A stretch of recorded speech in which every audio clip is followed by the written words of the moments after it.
안녕하십니까. 여러분의 재간둥이 사이다 박지훈입니다. 자, 오늘도 시원하고 재미있는 소식들로 여러분들의 출근길 함께 하겠습니다. 자, 오늘의 방송 내용 간단하게 말씀드리겠습니다. 먼저 이진아 기자와 함께 뉴스픽 시간 준비되어 있고요. 이어서 매주 수요일 만나는 수 읽는 남자 최진봉 교수와 함께 미디어 관련 현안 짚어보겠습니다. 자, 그리고 우리의 곁에 그가 드디어 돌아왔습니다. 배상훈 프로파일러.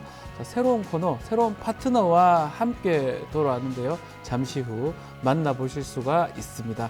생방송 중에 궁금한 점 있다면 언제든지 댓글 부탁드리고요. 자, 그럼 뉴스 인사이다 바로 시작하겠습니다.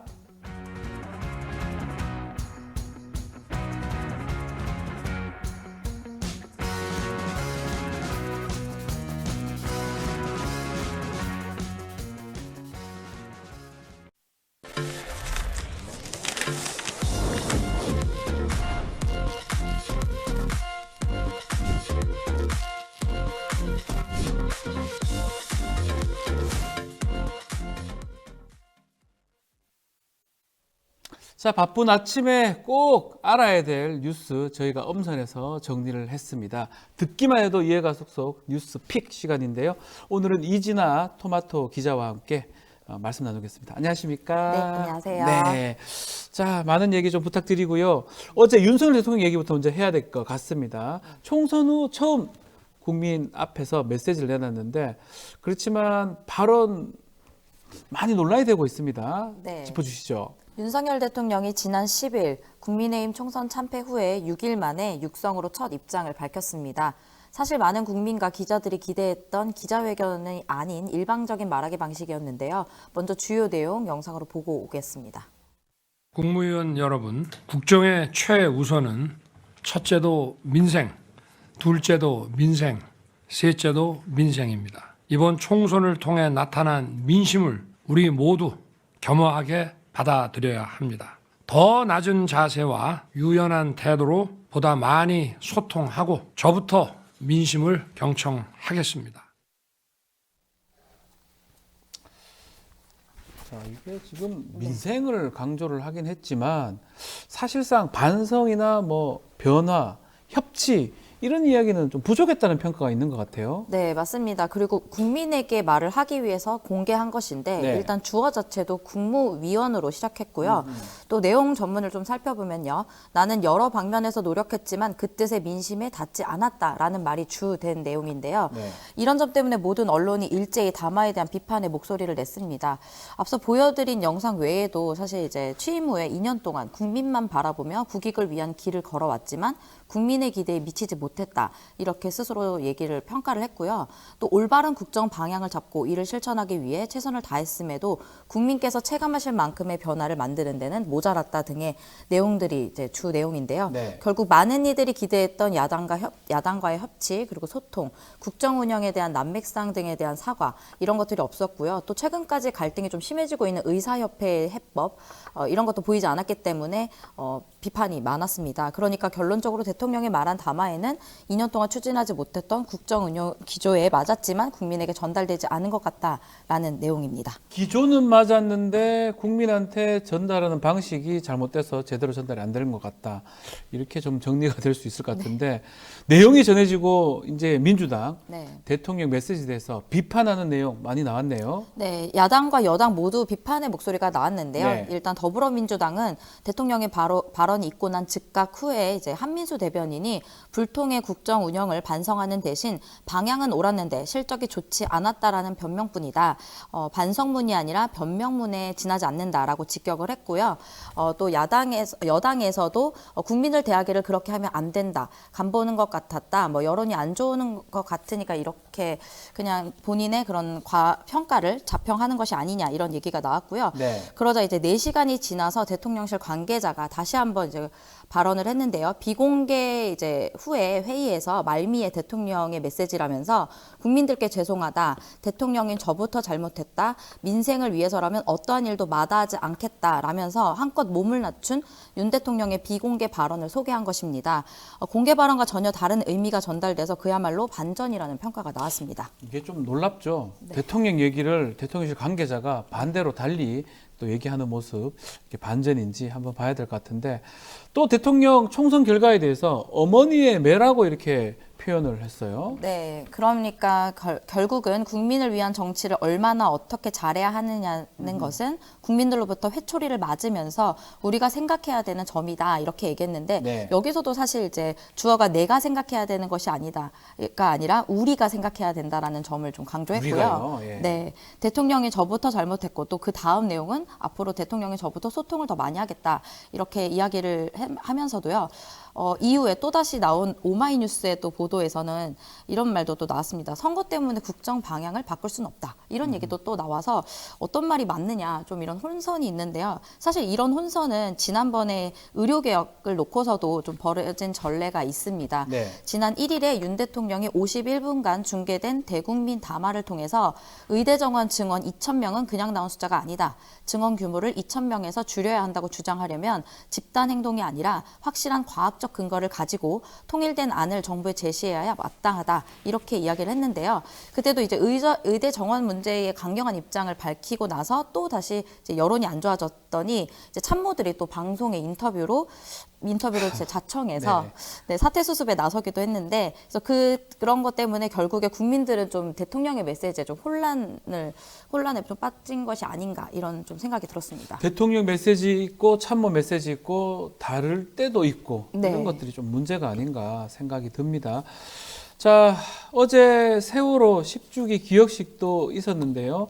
12분간의 대통령 담화에서는 유족에 대한 위로의 말을 전달은 했지만 기억식에는 또 참석을 하지 않았네요. 네, 어제 윤 대통령은 담화 말미에 10년이 지났지만 그날의 상황이 지금도 눈에 선하다. 네. 네, 안타까운 희생자들의 명복을 빌며 유족 여러분께 다시 한번 심심한 위로의 뜻을 드린다라고 말했지만 기억식에는 불참했습니다. 여기에 대해서 더불어민주당 홍익표 원내대표는 대통령께서 선거 패배 후에 변화된 모습을 보이겠다고 하는데 이런 곳에 와서 본인께서 실천한 모습으로 좀 바뀌었으면 좋겠다 이런 지적을 했고요.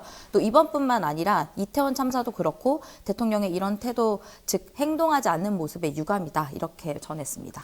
자, 여당 소식도 함께 살펴보겠습니다. 어제 국민의힘이 당선자 총회를 열고 총선 참패에 따른 지도부 공백을 어떻게 메울지 논의를 했는데 전당대회를 빨리 열자 요구 외에는 구체적인 결론을 내질 못했습니다. 또 리더십이 부재했다 이런 평가도 있어요. 네, 어제 국민의힘은 국회에서 열린 당선자 총회에서 참석자들이 전당대회를 준비하기 위한 실무형 비대위를 꾸리기로 합의했습니다. 네. 이를 위해선 당원 당규상 당대표 선출을 위한 전당대회를 위해 비대위 구성도 필수적인데요. 하지만 비대위원장을 누가 맡을지 언제 전당대회를 열지는 결정되지 않았습니다. 총회에서 윤재욱 원내대표 겸 당대표 권한대행이 비대위원장을 맡아야 한다라는 의견도 나왔는데 총의는 모으지 못했습니다. 그러면서 이제 배준영 사무총장 직무대행은 어제 늦어도 다음 달 10일까지는 신임 원내대표를 선출할 것이다 이렇게 밝혔고요. 네. 또 때문에 신임 원내대표는 당선자들이 뽑고 6월 그러니까 22대 국회가 열리면 업무를 시작할 것이라는 것입니다. 네, 그래서 윤 원내대표가 지금 바로 준비하면 6월 중에 전당대회를 통해서 새 당대표를 뽑을 수 있고 신임 원내대표가 진행하면 이제 7월 중에 전당대회를 열 것으로 보입니다. 7월에 전당대회가 열린다 이렇게 된다면 자, 새 원내대표 후보로 거론되는 분들이 누구죠? 네, 중진 의원들이 좀 거론이 네. 되고 있는데요. 사선 중진 의원들이 우선 거론되는데 네, 김도읍, 박대출 의원과 이번에 4선이 된 김태호 의원도 거론이 됩니다. 이제 김도읍 의원과 김태호 의원은 비윤석열계로 분류되고 있고요. 또 박 의원은 친윤계로 분류되는데 어떤 분이 또 한마평에 더 올릴지 이거는 좀 더 지켜봐야 될 것 같고요. 이 밖에도 3선에도 이제 이철규, 이양수, 송원석, 추경호 의원들도 거론되고 있습니다. 자, 어제 총회 어느 정도 진행이 됐고 구체적인 또 이야기 어떤 말들이 오갔습니까? 네, 이날 2시간가량 총회가 열렸지만 그중에 1시간은 초선 당선자들이 자기소개가 좀 진행됐다고 합니다. 네. 때문에 한 참석자는 당이 비상 상황인데 너무 한가롭다 이렇게 표현을 했고요. 원내 지도부 관계자는 상견례 겸 한 자리라 심각한 이야기가 오갈 분위기는 아니었다 이렇게 전했는데요. 하지만 이제 수도권 당선자들 사이에서는 우려의 목소리도 나왔다고 합니다. 인천 동미추홀 을의 당선자인 윤상현 의원은 윤상현 의원. 네, 윤상현 의원은 반성과 혁신을 다루는 비대위가 되어야 한다면서 이런 식으로 어물쩡 다음 당대표가 누가 하냐 논의에 매몰돼선 안 된다 이렇게 했고요. 또 비대위가 당원 100% 룰을 조항도 손봐야 된다라고 했는데 사실 이제 윤 의원이 말한 국민의힘 당원 당규는 지난 2022년 네. 12월에 당원 투표 70% 그리고 국민 여론조사 30%의 당원 투표 100%로 바꿨습니다. 그래서 이제 네. 당신 100%라는 이야기를 하면서 결국 그때 당시 이제 김기현 대표가 당대표가 됐었죠. 이 규정은 친윤계 당대표를 세우기 위한 것이다라는 이제 비판의 목소리가 나오고 있었던 터라 당원 당규도 좀 수정해야 되는 목소리가 윤상현 의원뿐만 아니라 여당 내에서 여러 목소리가 나오고 있다고 합니다.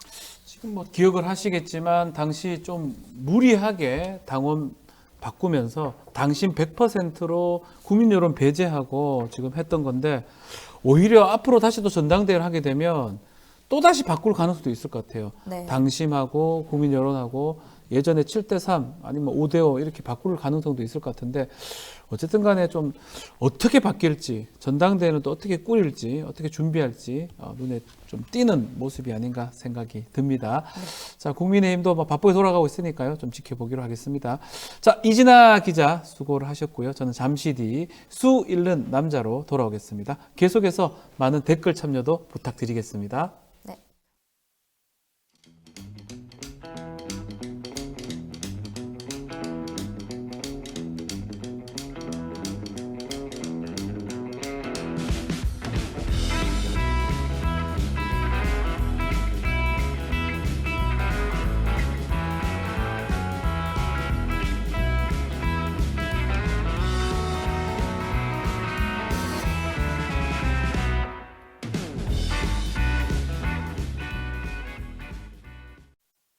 매일 10시 1시간만 투자하면 내 계좌도 10배거.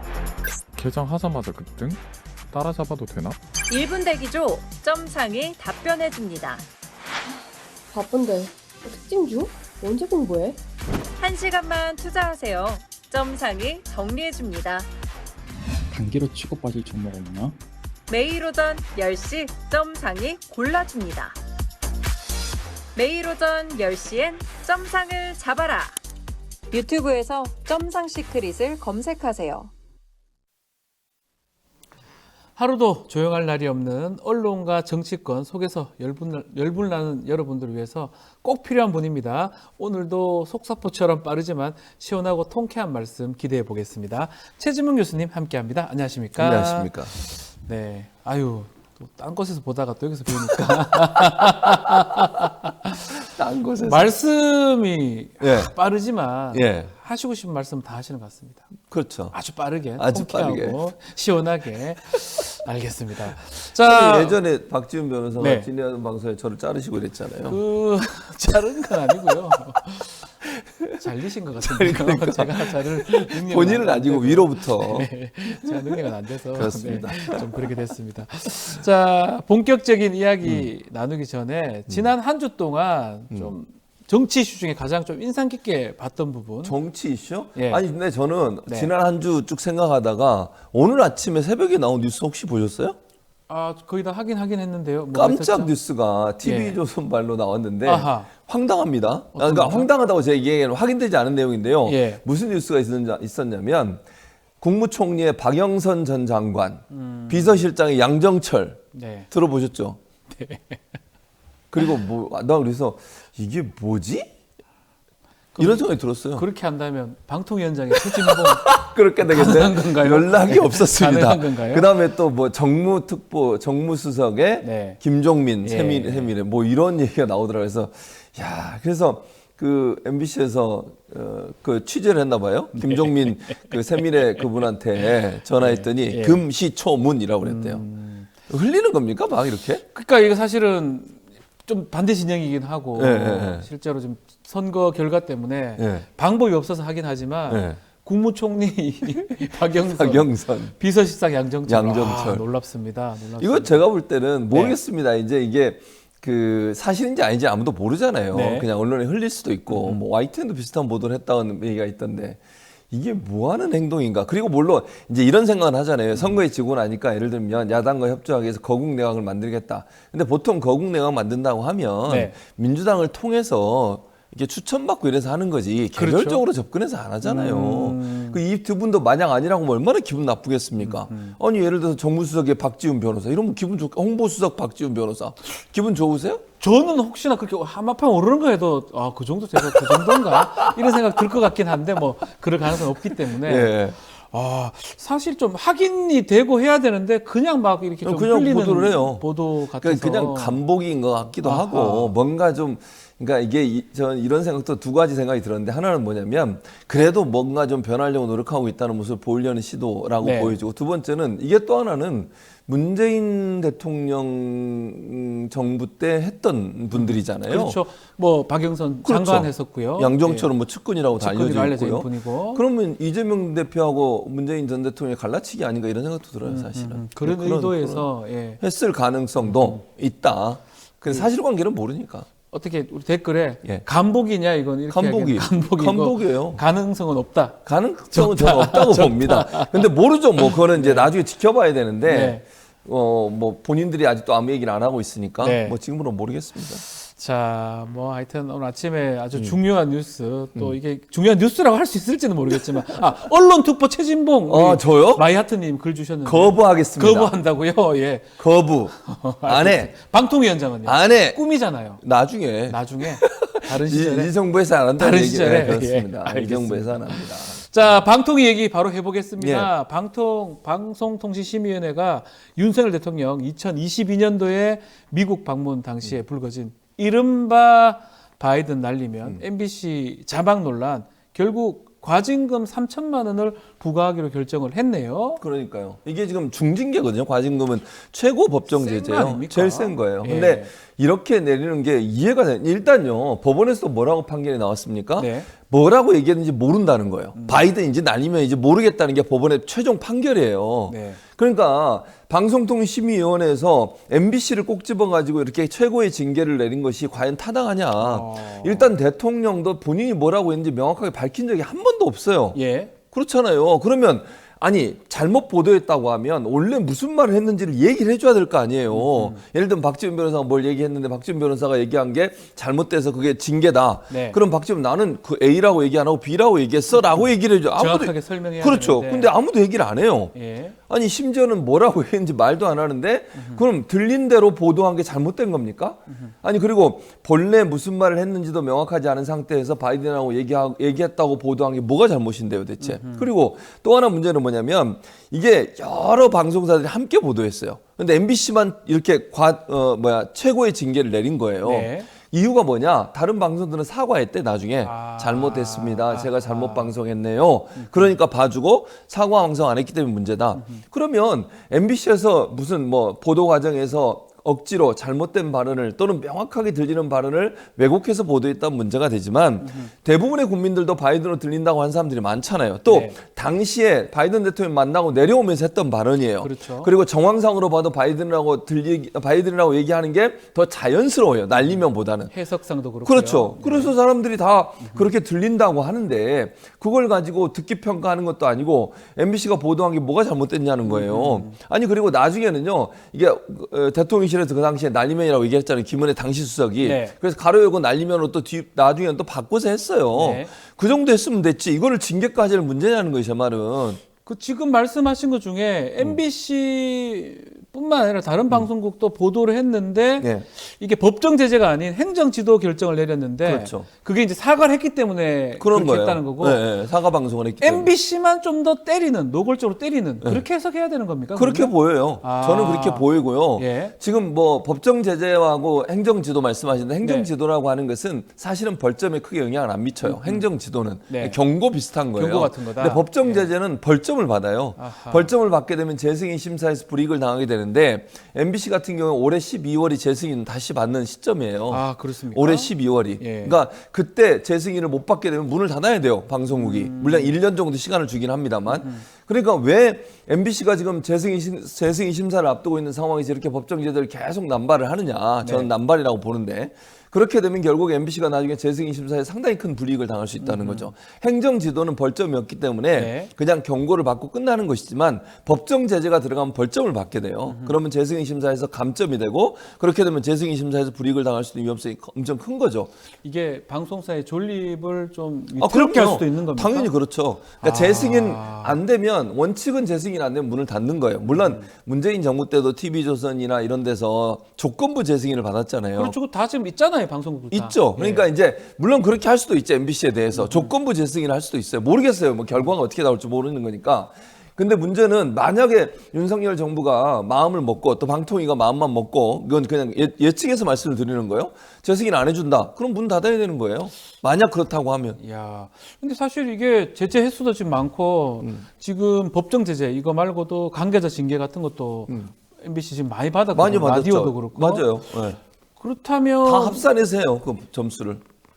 제가 진행하던 YTN도 맞아요. 그랬죠. 제가 아직까지 납득을 못하게 왜 내가 이렇게 징계를 관계자 징계를 맞아야 될지 사실 앞만 읽어봐서 잘 모르겠는데 이렇게 된다면 좀 특정 언론사 예를 들어서 YTN이나 MBC 지금 KBS 몇 개만 딱 집어서 이렇게 하면 공정하지 못하다 이런 논란이 계속 있을 것 같아요. 당연히 그럴 수밖에 없죠. 그러니까 이거는 정치 권력, 특히 윤석열 정부의 부정적이거나 윤석열 정부를 비판하는 네. 그런 언론사에 대해서 뭔가 철퇴를 가하고 입막음을 하려는 시도가 아닌가 하는 비판을 피할 수가 없어요.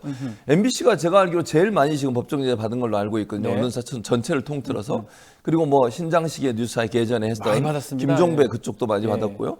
이런 그러니까 또 뭐 어디야 그 뭐지 그 스트레이트 이런데 네. PD수첩 네. 이런 데서 계속 받았고요. 이런 MBC의 주요 프로그램들을 타겟으로 해서 계속 또 하나 이유는 뭐냐면요. 민원을 넣어요. 그러니까 보통 심의해달라고 민원을 넣는 사람들이 있거든요. 예. 그게 이제 보수 성향의 시민사회단체 최근에 만들어진 지 얼마 안 된 그러니까 민원연이나 언론연대는 아주 오래된 역사를 갖고 있어요. 뭐 정말 오래됐는데 근데 그 외에 이제 윤석열 정부 들어서 만들어진 언론 관련된 보수 성향의 시민사회단체들이 있는데 네. 여기서 계속 민원을 집어넣는 거야. 심의해달라고. 근데 주 타겟이 MBC예요. 네. 또 하나 국민의힘 내부에서 국민의힘에서 또 심의를 해달라고 요청을 해요. 그러면 그 심의를 해달라고 하면 원래는 검토를 해서 심의 대상이 되는지 안 되는지 확인하고 심의할지 안 할지 결정해야 되는데 대부분 보수 진영에서 올라온 심의해달라는 요청을 다 받아들여가지고 심의를 시작해요. 네. 그리고 그걸로 처벌을 하고 이제 이런 거거든요. 벌점을 주고 이게 결국 이제 그 지난번에 유일인 방송통신심의위원회 위원장의 청부 민원 의혹이 있었잖아요. 지금도 뭐 진행 중인 걸 알고 네, 있습니다. 그분은 뭐 아니라고 주장을 네. 하지만 그 비슷한 사례들이 계속 있어진다는 거죠. 아하. 그럼 그분들이 그 민원을 넣고 네. 심사를 또 관계된 사람들이 심사를 하고 그런 그게 반복된다는 청부가 거네. 청부 민원이라고 하면 한다면? 아직 확인되지 네. 않았으니까 예. 그게 말이 안 되는 거잖아요. 자기 뭐 지인 물론 본인 아니라고 주장한다는 건 분명히 말씀드립니다만 네. 언론의 보도에 따르면 본인의 지인이나 친척이나 이런 분들이 민원을 집어넣고 그걸 가지고 심의를 한다. 이게 말이 되는 얘기입니까? 그렇죠.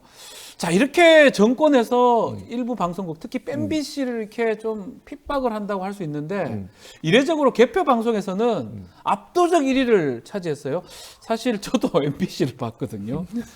이게 반작용 아닙니까? 반작용이죠. 아, 뭐 이게- 보셨어요, 이번에 개표 방송? 저는 출연하셨죠? 출연을 했습니다. OBS 출연한 거 제가 어떻게 기억이 봤어요? 나는데. 아, 이게 돌아다니면서 그것도 잠깐 봤어요. 이게 확인하시는 거죠. 어디서 누가 진행하는 출연하나, 거 봤었는데. 누가 출연하나. MBC가 거의 뭐 지금 압도적으로 압도적. 11% 네, 맞아요. 1등을 했었어요. 그러니까요. 네. 반작용이에요. 말씀하신 것처럼. 그러니까 국민들이 볼 때는 MBC를 계속 이렇게 공격을 하고 뭐 벌점을 주고 이러면서 정권이 계속 압박을 하니까 국민들 네. 입장에서는 아, MBC가 그래도 제대로 보도하고 이런 생각을 하는 거예요. 아니, 언론의 기본적 사명이 뭡니까? 언론의 기본적 사명은요, 권력에 대한 감시, 비판, 견제예요. 그게 네. 언론의 사명 아니겠습니까? 근데 그런 KBS가 사장 바뀌거나 박민 사장 바뀌고 나서 그런 역할 합니까? 못하고 있다고 저는 네. 보거든요. YTN도 박지훈 잘렸잖아요. YTN도 사장 바뀌고 그리고 나서 제대로 하고 있냐고요. 못 네. 하고 있잖아요. 제가 첫 번째로 이제 그러니까 조치당했습니다. 네, 조치를 당했죠. 별로 박지훈은 세게 하진 않았는데 왜 그런지 모르겠는데 그러게요. 이해를 잘 모르겠는데요. 네. 어쨌든 그러니까 국민들이 볼 때는 MBC가 그래도 제대로 보도하겠구나. 왜냐하면 네. 어느 편을 들거나 정권 친화적으로 가면 그 언론사가 어떻게 제대로 보도한다고 믿을 수 있겠습니까? 네. 그러니까 국민들의 신뢰가 떨어질 수밖에 없고 그러면 결국 MBC처럼 어떤 핍박이 와도 그래도 꿋꿋이 본인의 언론의 역할을 하려고 하려고 하는 그런 언론사에 대한 신뢰감이 높아지게 되고 그럼 국민들은 MBC 볼 수밖에 없는 거죠.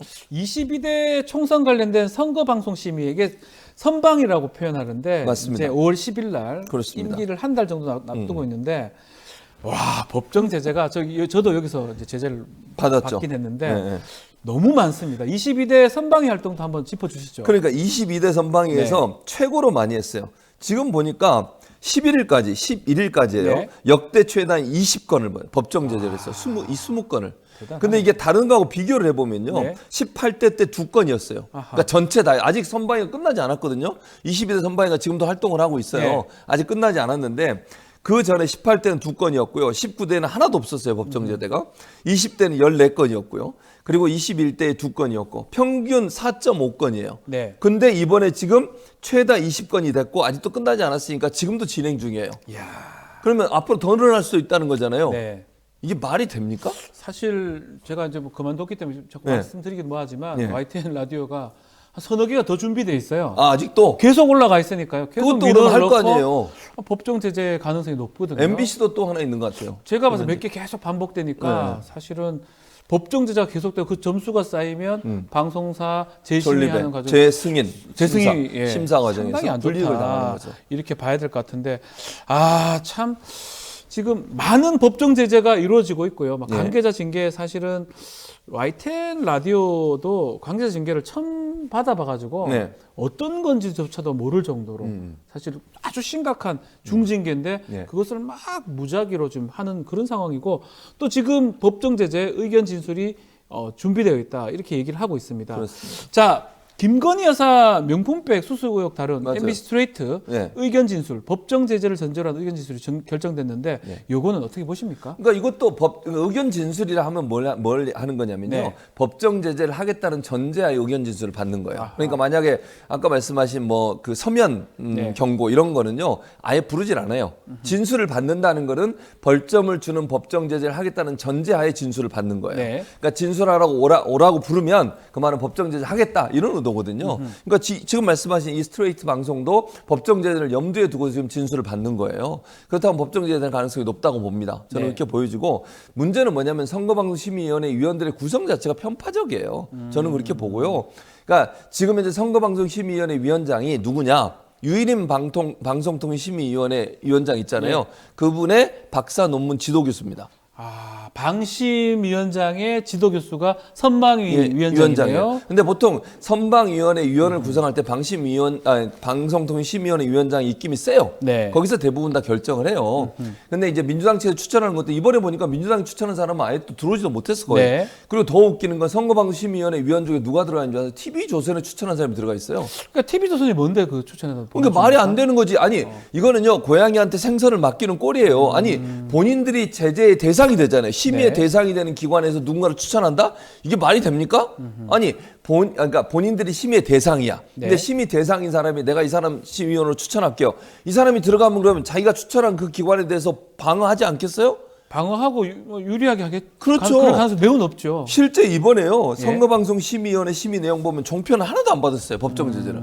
종편은. 제가 사실은 방송 심의를 자꾸 받다 보니까 예. 다른 방송 보게 됩니다. 그러니까 저는 이제 체크를 계속 하고 있거든요. 그렇죠. 하고 있죠. 저도 민원을 넣으면 해주긴 해줍니까? 안 해줘요. 저야 제가 하면 안 됩니까? 보면 네. 약간 공정성 이런 거 보면 예. 종편도 사실은 그렇게 자유롭지는 전 못할 것 당연하죠. 같거든요. 아니 솔직히요 시청자 여러분 네. 종편이 그러니까 공정하다고 생각하세요? 저는 그렇게 생각 안 드는데요. 네. TV에서는 채널A가 저도 출연도 하잖아요. 저도 가끔씩 하긴 네. 하는데요. 예. 하는데 거기가 공정하냐고. 아이템 그러니까 그 패널 구성도 공정하지 예, 않아요. 예. 기본적으로. 예. 근데 웃기는 거 뭔지 아세요? 종편에도 민원연이나 이런 데서 30여 건의 민원을 제기했어요. 네. 근데 전부 다 어떤 경우가 나온지 아세요? 문제 없음. 문제 없음. 네. 공정합니까? 아니 제가 진짜 가슴에 손을 얹고 생각해. 보수 진영에 있는 분들 손을 얹고 생각을 해보세요. 종편이 공정해요? 보수 진영에 있는 분들이 여기를 많이 보지는 않을 것 같아서 아, 그런가요? 혹시나 보고 계시면 댓글 한번 주시면 제가 소개도 한번 해드리도록 하겠습니다. 공정한지 네. 그 구성만 봐도 조금 또 주제만 공정하지 봐도 않아요. 공정하지 주제가 않을 수 있는데 뭐든지 주제가 보면요. 네. 민주당 비판, 이재명 비판 이런 거예요. 네. 그 뭐 아이템 자체가 그래. 예. 어제는 또 뭐, 네, 진짜 트럼프 얘기를 하더라고요, 갑자기. 트럼프 얘기 할 수 있잖아요. 할 수 종편에서. 있는데 예? 주 내용이 뭔지 아세요? 법원에 4번 출석한다. 아. 그거 아시죠? 트럼프가 예. 그 지금 재판을 받고 있어요. 네, 네. 근데 뉴욕주에서 일주일에 4번씩 주판을 네. 그 얘기하면서 이재명을 쓱 집어넣더라고요. 아. 이런 식으로 해요. 그러니까 저는 이게 과연 공정한가? 네. 그러니까 트럼프를 내는 게 트럼프를 얘기하고 싶은 게 아니야. 이재명 대표 얘기하려고 그런 것이다. 알겠습니다. 자, 22대 총선 이제 끝났지만 언론들의 면면을 보니까 지금 이제 방송국 얘기를 했지만 예. 보수 신문, 보수 언론의 논조가 약간 달라진 것은 있는 것 같아요. 또 특히 뭔가 달라진 것 같다라고 얘기를 하고 있는데 우리 최 교수님 보시기에 달라진 게 확실히 보입니까? 아니요? 아, 그러니까 똑같습니까? 논조가 달라진 게 아니에요. 똑같습니까? 논조가 달라진 게 아니고 네. 잘 보세요. 기사 보여주세요. 네. 범야 기록적 대승 국민의힘 참패. 불통 정권 심판 최악 참패. 바뀐 것 같은데? 그러니까 이게 바뀐 게 아니고 이건 예. 이렇게 쓸 수밖에 없으면 여기다가 예. 야 젖잖아요. 그럼 예. 젖잘싸 이렇게 쓸까요? 젖잘싸. 이렇게 아니 기사를 그렇게 쓸 수 있어요? 아, 논조가 예. 바뀐 게 논조가 아니고. 바뀐 건 아니고. 야 이제 대통령실 이러다 큰일 나. 네. 큰일 나니까 정신 좀 약간 차려야 돼. 어허. 이런 거예요. 그러니까 보수 진영을 지키기 위한 그리고 이건 일반적으로 누구나 예상 가능한 제목이에요. 이게 무슨 정권 심판론이 거셌다, 범야권이 압도적 승리를 했다, 야권의 압승 민심을 여당이 매세웠다. 예. 이런 내용은 아주 일반적인 누구나 할 수 있는 내용이에요. 이번 총선 결과에서 이렇게 얘기하지 않는 사람 누가 있어요, 세상에? 아무도 없어요. 어쩌면 당연한 건데 이제껏 보수 언론이 그런 걸 못하다 보니까 그렇지. 이런 제목을 일면에 한 것도 조금 놀랍다라고 평을 준 그렇지. 거네요. 근데 저는 이게요. 정말로 무슨 정권이 잘못했으니까 공정하게 얘기하려고 한 게 아니라 네. 이러다가 잘못하면 네임덕 오면 본인들의 이익관계, 이해관계가 안 좋아질 것 같으니 아하. 정신 차리라고 예. 얘기하는 거예요. 아. 무슨 말인지 아시겠어요? 정신 차려라. 그러니까 아니요 이 윤석열 정부 그러다 큰일 나. 큰일 나면 나는 어떻게 이런 거라고 저는 봐요. 언론 입장에서는 윤석열 정권이 계속 돼야만 보수 언론한테 유리한 지형이 형성이 되는 거잖아요. 네. 여러 가지 이익도 있을 수 있다고 보고 그렇다고 하면 이 정권이 네임덕이 오는 건 본인들한테 절대 도움이 안 돼요. 네임덕을 막기 위한 하나의 방법이고 수단인 것이지 무슨 논조를 바꿔가지고 보수 언론이 갑자기 정신을 차리고 공정한 보도를 하겠다 그렇게 보이지 않습니다. 그렇다면 지금 조선일보나 동아일보 칼럼들도 예. 사설도 사실 세거든요. 예. 김대중 칼럼 보니까 윤석열 대통령을 다시 주목한다. 예. 또 김순덕 칼럼이죠. DJ냐 박근혜냐 윤 대통령 어느 길로 갈 것인가. 또 해병대원 사망 네, 수사 문제 맞아요. 관련해서 윤 대통령이 진상 밝히면 될 것. 이거 사실은 말씀은 그렇게 하시지만 네. 상당히 센 것 같아요. 세죠. 사설 발언이. 이분들 칼럼들이 보면 대통령실이나 대통령한테 직접적으로 좀 겨누는 그런 칼럼들이거든요. 맞아요. 어떻게 보십니까? 왜냐하면 사실은 이제 차기 대선도 고민을 해야 네, 되잖아요. 네. 보수 언론 입장에서는 보수 정권이 계속되길 바라는 거고 그러기 위해서는 사실 네임덕이 오건 아니면 지금 윤석열 정권이 이런 식으로 가다가는 정권을 뺏길 수도 있다는 위기감이 저는 팽배히 있다고 생각해요. 그런 위기감이 어쩌면 경고를 주는 거군요. 그렇죠. 경고를 주는데 즉 이렇게 생각하시면 돼요. 그 경고를 주는 기본적인 마음. 왜 경고를 줄까? 그거는 자기 이익과 연관돼 있다는 거예요. 제 말은. 보수 이걸 언론이, 예. 제대로 봐야 된다. 그러니까 보수 언론이 아까도 말씀드렸지만 언론으로서 사명을 잘하기 위해서 그렇게 하는 게 아니라 만약에 네임덕이 와가지고 윤석열 정권이 흔들리게 되면 본인들한테 불이익이 오고 또 하나는 정권이 만약에 진보 진영의 민주당으로 넘어갔을 때 본인들이 당할 수 있는 불이익 이런 부분들을 고민하다 보니까 네. 이런 말을 하게 되는 거예요. 그러니까 이게 논조가 완전히 바뀌어가지고 공정하게 해야지가 아니라니까. 이건 철저히 자기 이익과 연관된 부분이에요. 이걸 놓치면 안 된다는 얘기를 하는 거예요. 이거 보고 조선일보가 바뀌었네? 이건 아니라고요. 예. 자, 북한 매체도 네. 좀 얘기를 해보면 이번 총선 결과 북한에서도 좀 다뤄졌는데 논조가 상당히 센 것 같아요. 이것도 한번 말씀 좀 아니 부탁드리겠습니다. 이게 저 그냥 읽는 겁니다. 제가 뭘 하는 게 아니고요. 북한 말- 네. 이번 괴뢰 국회의원 선거에서 국민의힘의 대참패를 안긴 기세로 각계층 군중이 윤석열 탄핵을 위한 대중적인 투쟁에 나섰다고 밝히고 있고요. 네. 이번 괴뢰 국회의원 선거에서 국민의힘이 참패를 당했다. 쌓일 대로 쌓인 촛불 민중의 분노가 국민의힘을 심판했다. 이렇게 얘기를 했어요. 아니, 북한 괴뢰가 이제 우리나라라만 그런 거 얘기하는 것 얘기한 같아요. 것 같은데 북한이 얘기한 거예요. 북한이 얘기한 거예요. 민주당하고 비슷하네요, 논조가. 아니, 민주당은 괴뢰라고 아니, 얘기한 적이 아니, 없어요. 죄송합니다. 예. 심판. 예, 심판. 심판은 맞아요. 근데 저는 이제 북한이 이렇게 한 이유가 윤석열 정부 들어서 남북 관계가 상당히 이제 경색돼 있잖아요. 네네네. 그러니까 풀릴 기미가 보이지 않고 북한 입장에서는 미국과의 관계 개선에서 대한민국 도움이 필요한데 네. 그런 부분을 제대로 하지 않는 부분에 대해서 아마 이제 얘기한 것 같아요. 노동신문이나 이런 데서는. 그리고 이제 윤석열 정부에 대해서 비판적 입장을 가지고 있는 그런 입장이라고 보여지는데 네. 뭐 이게 뭐 별로 그렇게 중요한 문제는 아니라고 보고요. 뭐 북한은 뭐 늘 그러니까. 댓글에 이런 글들이 네. 많습니다. 어떤 겁니까? 왜 민주당이 이제 문재인 정부 때 예. 그렇게 권력이 있을 때 언론 부분에 대해서 왜 잘 못했느냐 이런 그러니까 혹시나 다음에 정권을 잡으면 이런 거 잘해야 되는 거 아니냐 이런 당연히 얘기들을 많이 그렇죠. 합니다. 그러니까 아까도 말씀드렸잖아요. 지금 윤석열 정부가 보면요 정말 이거 누가 봐도 이상하리만큼 언론 네. 탄압을 해요. 대놓고 해요. 뭐 눈치도 안 봐요. 문재인 정부가 그렇게 했다는 게 아니고 문재인 정부는 너무 눈치를 봐. 이게 네. 무슨 말이냐면 보수 언론이나 종편이 잘못된 언론 태도를 보여도 거기에 대한 재승인 심사에서 계속 조건부로 연장해줬어요. 네. 두 번인가 제가 알기로 문재인 정부 때 두 번인가 연장 그렇죠. 한 번인가 두 번 했거든요. 그때 만약에 점수가 원래 기준보다 낮아요. 그러니까 1000점 만점에 650점 밑으로 가면 그건 이제 과락이라고 보통 그렇죠. 우리 얘기하잖아요. 예. 그럼 재승인을 취소할 수 있어요. 근데 못해요. 무서워서. 그러면 제가 이렇게 얘기해 볼게요. 야, 방송국을 없애는 게 쉬운 문제는 아니에요. 근데 우리 역사상 한 번 있었어요. 모르시죠? 한 번. 우리 대한민국 역사상 방송통신위원회 전에 이름이 방송위원회였거든요. 예. 방송위원회에서 방송국 허가를 취소한 적이 한 번 딱 있어요. ITV라고. 아 옛날에 네. ITV라고 예, 있었어요 예, 옛날에. 예, 예. 그 박찬호 예. 막 메이저리그 예. 중계하고 이렇게 예, 기억나시죠? 맞아요. 예. 그 ITV가 처음에 경고 한번 받았고 재승인해서 그리고 나서 1년 동안 시간을 줬는데 그래도 개선이 안 됐어요. 네. 그래가지고 결국 문을 닫고 거기서 이제 끝났잖아요. 문을 닫게 되니까 그게 방송국에 문을 닫게 되니까 거기에 있는 직원들 이런 사람들이 어디로 못 가잖아요. 네. 갈 데도 없고 그래서 1년 후에 새로운 사업자를 찾았어요. 그게 OBS예요. OBS가 예, 그 OBS가 고용 승계를 하고 새로운 방송사가 된 거죠. 그런 방식으로 갈 수 있어요. 그러니까 네. 불가능한 게 아니란 얘기인데 물론 이제 문재인 정부에서 너무 그걸 눈치를 본 거지 사실은. 네. 저기 이제 파장이 너무 클 거다. 보수가 가만히 있지 않을 거다. 뭐 이런 거 같은데 저는 잘못한 게 있으면 뭐 거기에 대해서 정당한 어떤 평가를 받고 네. 제도적으로 재승인 심사가 있는 이유가 공정하게 보도하지 않을 때는 거기에 대해서 철퇴를 내리겠다고 하는 거니까 그걸 제대로 했어야 된다고 보고요. 저는 만약에 늘 제가 얘기하는 것 중에 하나는 진보 정권이 들어선다고 하면 이게 만약 방송을 문 닫는 게 좀 어렵긴 해요, 사실은. 네. 그러면 어떻게 해야 되냐? 경쟁을 더 부추기는 거야.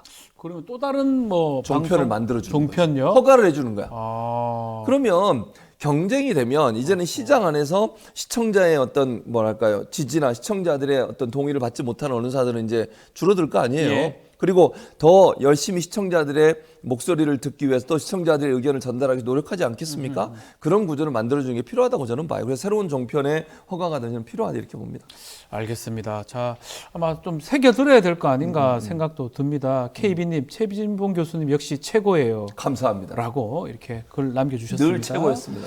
자, 앞서 대통령실이 대통령 연설 짜집기 영상 이거 사실 표현의 자유 침해라면서 상당히 비판하면서 이거 커트하고 이랬었는데 최근에 전국 언론 노동조합이 대통령 풍자 영상 콘텐츠 공모전을 진행을 했는데요.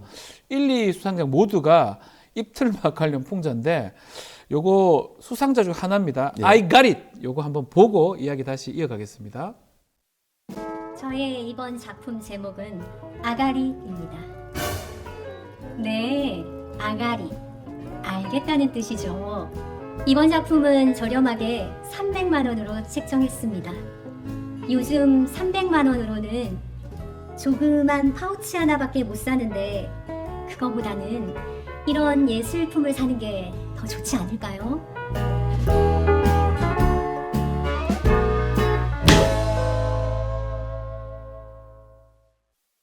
죄송합니다. 아이가리시 아니고 아가리인데요. 예.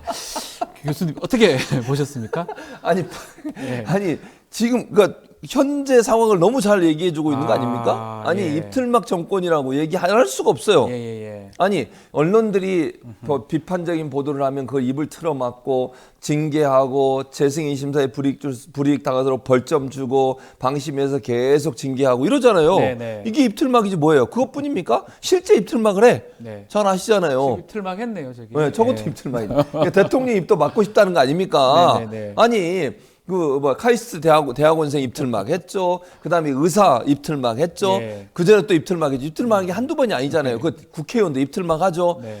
아니 대통령이 아무리 행사에 있더라도 미국의 오바마 대통령은 그걸 잘 넘겼잖아요. 노무현 대통령도 그 당시에 막 뭐 얘기하는 사람 어쩌면 되게 좋은 기회일 수도 있잖아요. 그렇죠. 거기서 그러지 마시라 이렇게 네. 했으면 오히려 조금 여론을 바꿀 수도 있을 건데 네. 그걸 또 그렇게 입을 해가지고. 틀어막어. 예. 그러니까 입틀막 정권이 되는 거잖아요. 이게 네. 얼마나 상징적으로 보여주는 영상입니까? 네. I got it이 아가리. 예. I got it. 예. 저는 I got it이라고 얘기했습니다. 알겠습니다. 박지훈 변호사 뭐 아니, 이렇게 발음이 얘기해서 제가 안 돼서 그렇습니다. 예. 경상도라.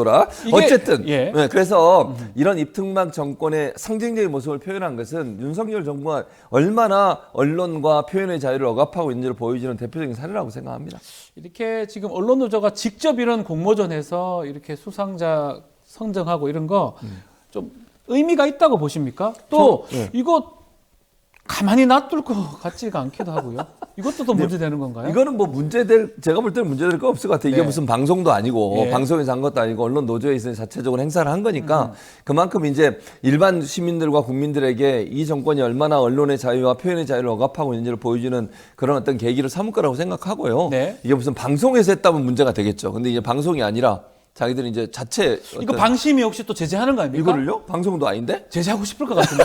하고 싶겠지. 그럼 못해요. 이제 못해요, 왜냐하면 이거는? 방심위는 유튜브도 사실은 제재를 못하게 돼 있어요. 진짜 법적으로는. 못하고, 그러니까 예. 허가받은 방송사만 하게 돼 있거든요. 예, 그래서 예. 케이블 방송 그다음에 일반 지상파 방송만 하게 돼 있기 때문에 종편하고 아마 이제 이거는 제재를 못할 것 같습니다. 지난번에도 그 대통령 영상 있잖아요. 네. 누가 봐도 좀 짜깁기가 보이는데도 맞아요, 짜깁기. 이것이 뭐 어떻게 합성한 거다 뭐 이렇게 얘기해가지고 네. 이것도 사실 끊었잖아요. 그렇죠.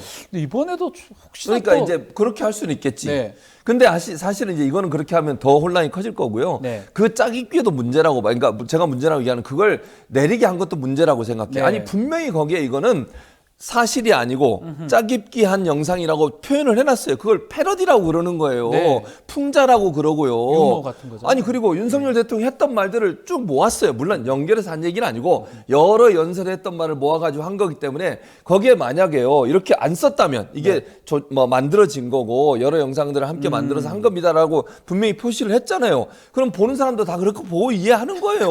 그렇죠. 그거를 무슨 일부러 처음에는 페이크 뉴스예요. 페이크 뉴스 아니고요. 예. 페이크 뉴스라 하면 하지 않은 말을 한 것처럼 한 게 페이크 뉴스인 거예요. 네. 했던 말을 모아가지고 짜깁기 한 게 뭐가 그게 페이크 뉴스예요. 네. AI 어쩌고 저쩌고 전혀 아니고요. 사실 있는 말들을 계속 연결한 건데 물론 한 번에 쭉 연결해서 했던 말은 아니지만 뭔가 의미를 담아서 패러디도 하고 풍자도 하는 거예요. 정치 권력자들한테 그렇게 하는 게 일반적이에요. 전 세계 다 하고 있습니다. 뭘 이거를 내리고 못 보게 해요. 뭐가 무서운 거예요 대체? 자, 이 방송도 그렇지만 지금 시사 유튜브 같은 경우도 사실은 좀 많은 언론사들이 지금 뛰어들고 있어요. 네. 뭐 여기도 마찬가지지만 네. 아마 경향신문이라든지 또 JTBC, 동아일보 뭐 등등 상당히 많습니다. 이렇게 시사 유튜브를 계속 하는 이유 이게 뭐 방심이하고 관계가 있을까요? 방식 관계 있죠. 왜 자꾸 많은 언론사가 하는 근데 겁니까? 여기에 제 이름도 있는데요. 보셨어요? 최진봉의 보이는 라디오. 네, 오마이TV에서 하고 있습니다. 많은 거기 가서 시청 잘하시고요. 예.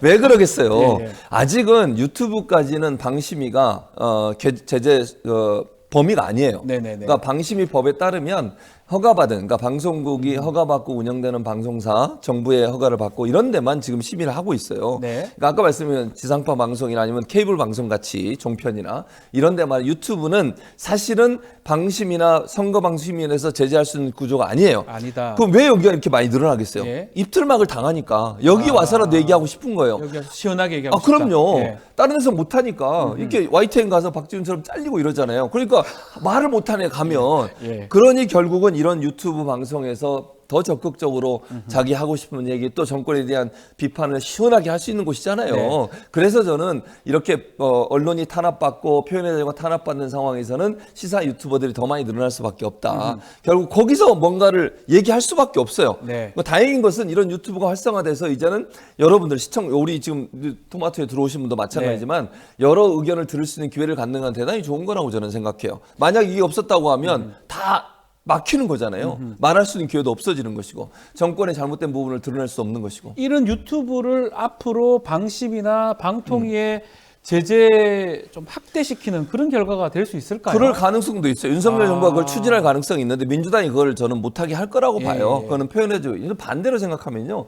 예전을 생각해 보세요. 네. 아니 문재인 정부 때 가짜뉴스 너무 많아가지고 그때 언론중재법 좀 바꾸려고 그랬어요. 징벌적 손해배상이라고 소위 얘기하는 그때 국민의힘이 뭐라 그랬습니까? 표현의 자유가 비다, 언론 탄압이다 얼마나 극렬하게 반대를 했어요. 네. 근데 이제 와서 유튜브까지 예를 들면 인터넷까지 제재 대상에 집어넣겠다고요? 뭔 이렇게 내로남불의 전형이에요. 아니 자기들이 야당할 때는 그렇게 반대를 해대고 그러더니 또 방송법도 그래. 네. 방송법 그렇게 바꾸자고 국민의힘이 그랬거든요. 그래가지고 이번에 이제 민주당에서 바꿔가지고 올렸던 윤석열 대통령 거부권 행사했잖아. 네. 그때는 또 하면 안 된다고 그래. 뭔 이런 내로남불이냐고 똑바로 하세요. 화가 잔뜩 나. 화가 나잖아요. 근데 지금 얘기할수록. 화가 이제 이렇게 유튜브 할 때하고 예, 방송 다르죠. 갔을 때 좀 다른 것 같아요. 다릅니다. 또 이렇게 지상파 가시면 화가 좀 덜 나 덜 있는데 납니다. 차분하게 하죠. 유튜브 나오시면 화가 잠깐 잠깐 나시는 것 납니다. 같고 그래서 네. 최진봉의 뉴스킹 하나 만들어 달라고 이렇게 어디서요? 호사가님께서 오늘 호사가님 글을 많이 주시는데 댓글 많이 댓글. 주시고 있습니다. 아, 그럼요. 네, 제가 또 뉴스토마토의 뉴스사이다의 실시간 맞습니까? 유입을 네. 책임지고 있습니다. 어제보다 많죠? 많습니다. 그러니까. 돈진봉 교수의 돈이 최고다 이거는 뭐예요? 그 홍장훈이가 알겠습니다. 여러분 MC 알겠습니다. 장군이 만든 잘못된 알겠습니다. 별명입니다. 예, 알겠습니다. 자, 오늘 말씀은 여기까지 듣도록 하겠습니다. 자, 지금까지 최진봉 성공회대 교수와 함께 했습니다. 저는 잠시 후에 대담한 대담으로 다시 돌아오겠습니다. 감사합니다. 감사합니다.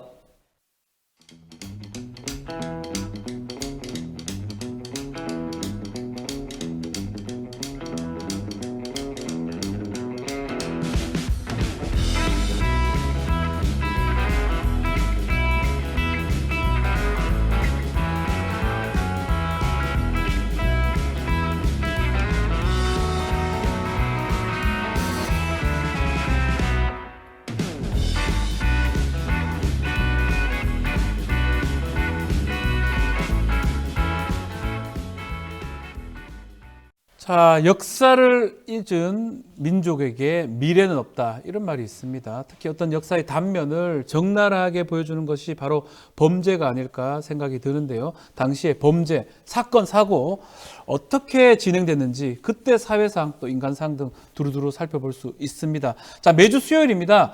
역사 속의 미스테리한 범죄 등 또 살펴보고 교훈도 얻어보는 시간 가져보고자 합니다.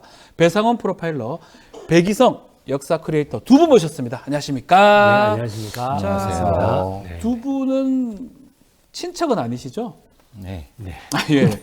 배 씨라서 두 분 다. 예. 저는 성주 배 씨입니다. 뭐 맞을 것 같아요, 성주 배. 네, 저는 그게 아니고 달라요? 분성배 씨입니다. 아, 예. 배가 두 분 다 다르시군요. 네. 배 씨가 하나가 아닙니다. 배 네. 씨도 많아요. 왜 그러세요? 죄송합니다. 예, 저는 배 그런데 씨가 적은 줄 알았습니다. 족보상으로는 네. 경주 배 씨의 네. 파로 갈려져 있습니다. 나누지. 예. 네. 그래서 저희가 코너명을 투배 쇼라고 지어봤어요. 배배 쇼. 어떻게 마음에 드십니까? 뭐 투배진, 투배든, 두배든 뭐 예. 좋습니다.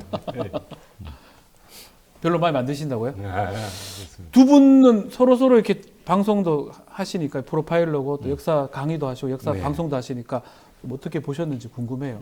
또 저는 이제 매부쇼에서 네. 방송하시는 걸 플로어에서 봤죠. 아하. 예, 예.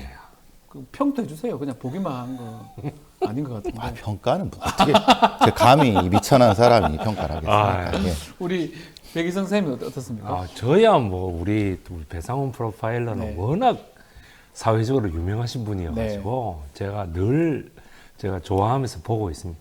예. 그러니까 이렇게 역사하고 프로파일러, 역사학자 또 역사 크리에이터하고 프로파일러 같이 하는 방송 저는 좀 계속 꿈꿨었는데 어떤 단면을 보면서 현재를 또 돌이켜 볼 수 있기 때문에 너무나 괜찮은 것 같고 쭉 갔으면 좋겠습니다. 두 분 호흡 잘 맞춰주시면 좋겠습니다. 네, 알겠습니다.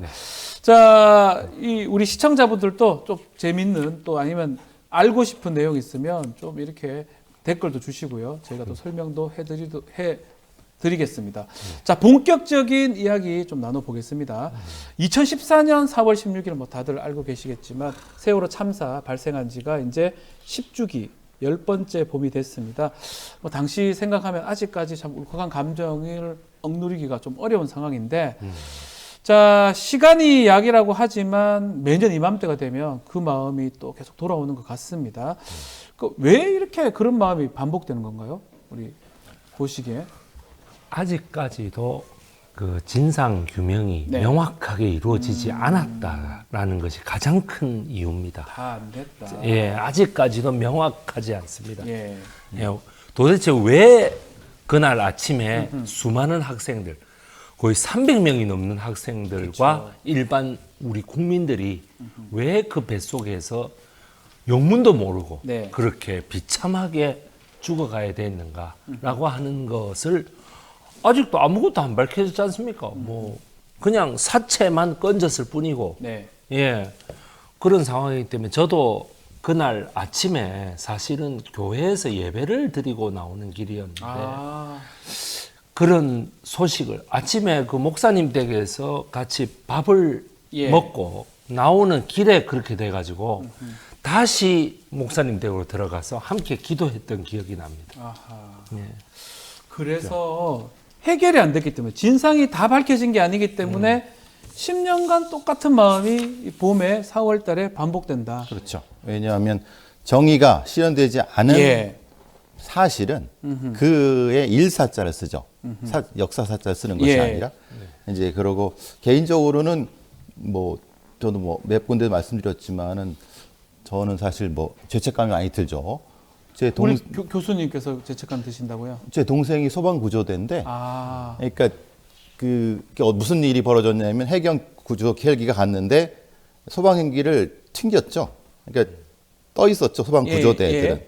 근데 어떤 그 명령도 없었다 그래요. 동생이 직접 얘기한 거니까 동생도 분통을 터뜨리고 소방에는 뛰어들면은 죽더라도 구할 수 있다라고 했는데도 해경 헬기 애들이 튕겨갖고 못 구한 거죠. 뭐 그런 부분도 있고 사실 뭐 저는 아시다시피 이제 뭐 이 관련된 유병원 관련된 부분에서 사실 아직도 제가 말하지 못하는 내용들도 있고 뭐 세월호 참사 그 특조위 조사 일과장 부분의 문제 때문에 저도 사실 많이 걸린 부분도 있어갖고 어쨌든 이런 것들이 우리 국민들 마음속에 계속 남아 있는 것 같아요. 그러니까 10주기가 됐지만서도 아직까지 그런 마음들이 있는 것 같아요. 저는 뭐 두 분하고 좀 달리 마음이 아파요. 그냥 그 시절이 돌아오면 그런 생각이 드는데 그래서 세월호 참사 10주기 추모 주간을 맞아서 오늘의 주제는 역사 속 참사에 대해서 좀 짚어보겠습니다. 시계를 좀 과거로 돌려보겠습니다. 1718년 조선입니다. 숙종입니다. 숙종 임금 때인데 숙종 44년 10월 28일 밤입니다. 한강에서 배가 뒤집혀졌고요. 사람들이 물에 빠져서 목숨을 잃는 참사가 이때 있었는데 어떤 사건인지 우리 백희 선생님 좀 말씀 좀 해주십시오. 참 숙종하면 딱 떠오르는 두 인물 인현왕후, 장희빈 둘이 그 다 죽고 난 다음입니다. 죽고 난 다음에 그 인원왕후라고 하는 사람이 그 이제 왕비로 들어온 이 시절입니다. 그러니까 숙종이 1720년에 죽는데 죽기 2년 전이죠. 1718년에 숙종 44년. 야, 올해도 참 숙종이 올해 집권을 했네요. 46년 동안 올해 해먹었죠. 말씀 잘못했습니다. 했네요. 그래서 과거 시험을 마치고 한양에서 과거 시험을 마치고 그 밤에 이 돌아가던 이 과거 시험을 마치고 거기에서 배를 태워가지고 용산에서 배를 태워가지고 돌아가던 왜냐하면 밑으로 수원이나 밑으로 내려가야 되니까요. 지방으로. 그렇죠. 돌아가던 그 배에 밤에 전복이 된 거예요. 한강에서 배가 전복됐다고요? 예, 예. 전복이 됐는데 그때 예. 당시에 그 10월 달이 돼 가지고 예. 배의 수심이 그 강의 수심이 가장 깊을 때였다고 합니다. 그렇게 전복이 됐는데 100여 명이 예. 그냥 익사를 합니다. 물에 빠져 죽습니다. 이야, 진짜. 그런데도 예. 구하지 않았죠. 예. 구하지 않았고. 그것 때문에 똑같은 겁니다. 예. 그런데 세월호랑. 더 예. 중요한 게 뭐냐면 그 빠져가지고 압이 교환이 돼 있는데 그 네. 밤 아닙니까? 네. 밤인데 그 구하는 별장들이 예. 그게 말 그대로 그 강가에 수비를 서고 있던 별장들이 전부 머뭇머뭇하면서 네가 들어가라 이러면서 막 왜냐면 들어가면 같이 죽는다 이거예요. 그래가지고 안 구해가지고 예. 그 원래는 한 20-30명만 죽고 그럼 20-30명이 죽는 것도 비극입니다만은 그렇죠. 20-30명만 그 인명 피해가 날 거를 100여 명이 그 익사하는 대참사가 일어났던 구조 거죠. 활동을 못해서. 못해가지고 시스템이- 안 하고 가만히 놔뒀다는 거죠. 이야. 시스템이 그러니까 이제 일단 과적. 네. 네. 우리가 표현은 과적이죠. 그러니까 네. 인원을 초과해서 태운 부분에 대한 책임도 분명히 있는 거고 예. 야간이기 때문에 만약에 이 구한 부분도 출항하는 것도 사실 문제가 있었죠. 그렇겠네요. 그죠? 밤이니까 예. 밤에 하면 안 되죠. 구할 수 없는 상황이었고 그리고 이제 여기서 이제 왜 용산이냐라고 얘기는 뭐 관련하게 되면 용산하고도 그래요? 왜냐하면 이제 용산이 지금은 이제 마포 쪽이지만 그쪽까지가 들어옵니다. 그러니까 그래서 이제 왜 용산에 미군 기지가 있냐면 네. 거기가 이제 외국 조차건이 들어올 수 있는 쉬운 구조이기 때문에 들어오는 그런 곳이 문제 있다. 때문에 그런 건데 네, 통로라는 뭐 예. 거죠. 어쨌든 그 상황에서 숙종의 거의 말년쯤에 행정 체제가 이완돼 있었을 수 있다.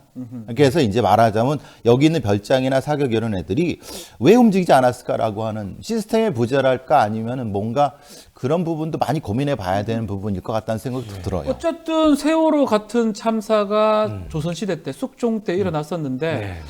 이때 궁금한 거는 우리하고 비교를 해서 사건 해결하기 위해서 수사를 한다든지 예. 뭔가 진상 규명을 한다든지 예. 책임자 처벌 같은 과정이 있었어요 그때? 예, 있었습니다.